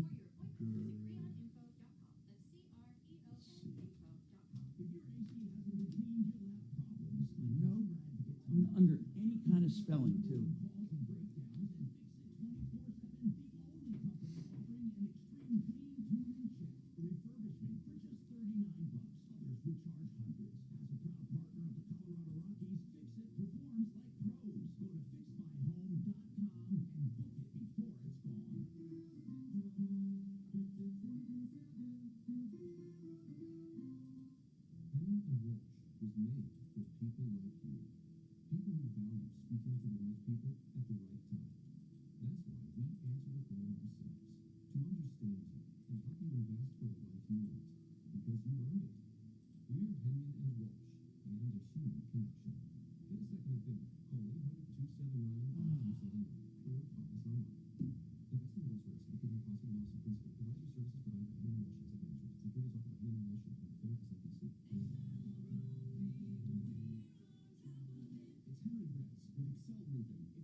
Hey, you're really going to love this. Ryan Schuling in the house. I'm getting ready for trout. He has the controls. This is going to be a lot of fun.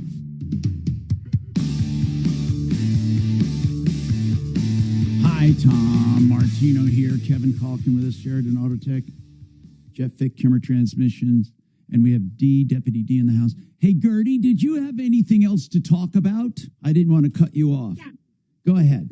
So I did have a car issue. Okay, go ahead. And it's not an engine thing, so I don't know if they can help me, but I'm just looking for suggestions. Sure, go ahead. I have a 2018 Dodge Grand Caravan. Okay. And we're having issues with the liftgate actuator, and now we're having a problem with one of the sliding doors, the actuator on it. And we've replaced it. We placed the liftgate actuator twice ourselves. And so it's got it almost has 170,000 miles on it. Yeah. I'd like to try to avoid bringing it to, a dealership.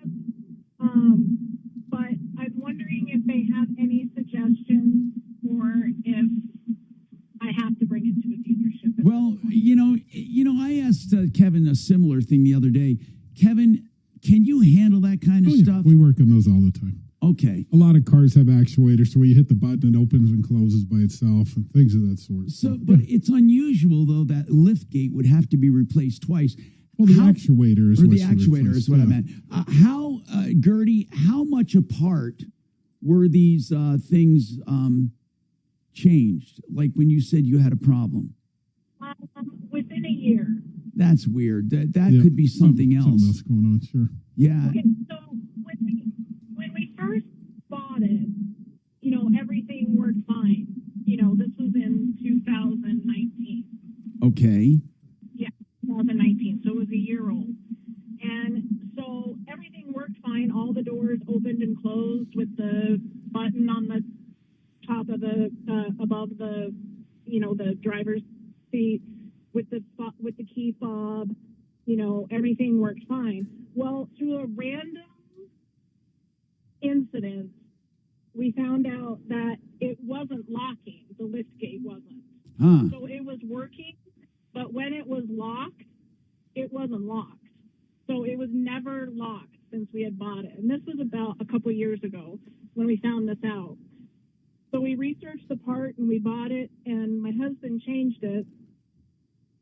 And then it worked fine for a few months, and my husband's a school teacher, and they have an auto shop. class Yeah. at his high school. What did they find? So then we bought another liftgate actuator after that one that my husband changed, stopped working. And then they changed it, and it was working just fine, and now it stopped working. Okay, you got to definitely have to let some experts put an eye on it, because there's something other than that making it go bad, I think. Unless they're just extremely cheap parts. Depends on where you're getting them to. Are they used or new? The parts, were they? And we bought them off of Amazon. Okay. There you go. There you go. There's your answer. So listen, Kevin, a lot of times, though, can voltage variations or shorts ruin stuff like that or not? Yeah, they're just little electrical solenoids, absolutely. They spike and everything, but it's more, those electrical parts are more quality of part. If you buy the cheapest online Chinese parts, they last about a year. Really? Yes. Oh, my gosh. There's certain parts you can get away with doing that, and electrical parts are not one. Just can't do it. Yep. Wow. So what about on these, this is an 18. Sure. So on most cars, how long can you give actuators and stuff like that with all the moving parts we have nowadays? 5 years, 10 years? Yeah, What? 10 years. I mean, it depends. You use it every day, once a week. I mean, but yeah, they go for a long time. All right. You've heard our experts today. I want to tell you that you can reach SheridanAutotech.com right there, 303-455-7242. Jeff Vick, Kimmer Transmission, TransmissionsDenver.com, 303-693-1400. And don't forget, 303 Martino. Pass it around for help. 303 Martino. Follow Tom Martino at Real Tom Martino and stay connected with all of us at 630 KHOW, KHOW.com, and on the iHeartRadio app. This is Denver's talk station, 630 KHOW. What makes a law firm right for you? If you're injured, it should be someone with the experience and track record to prove he's intent on making you whole. I'm consumer advocate Tom Martino.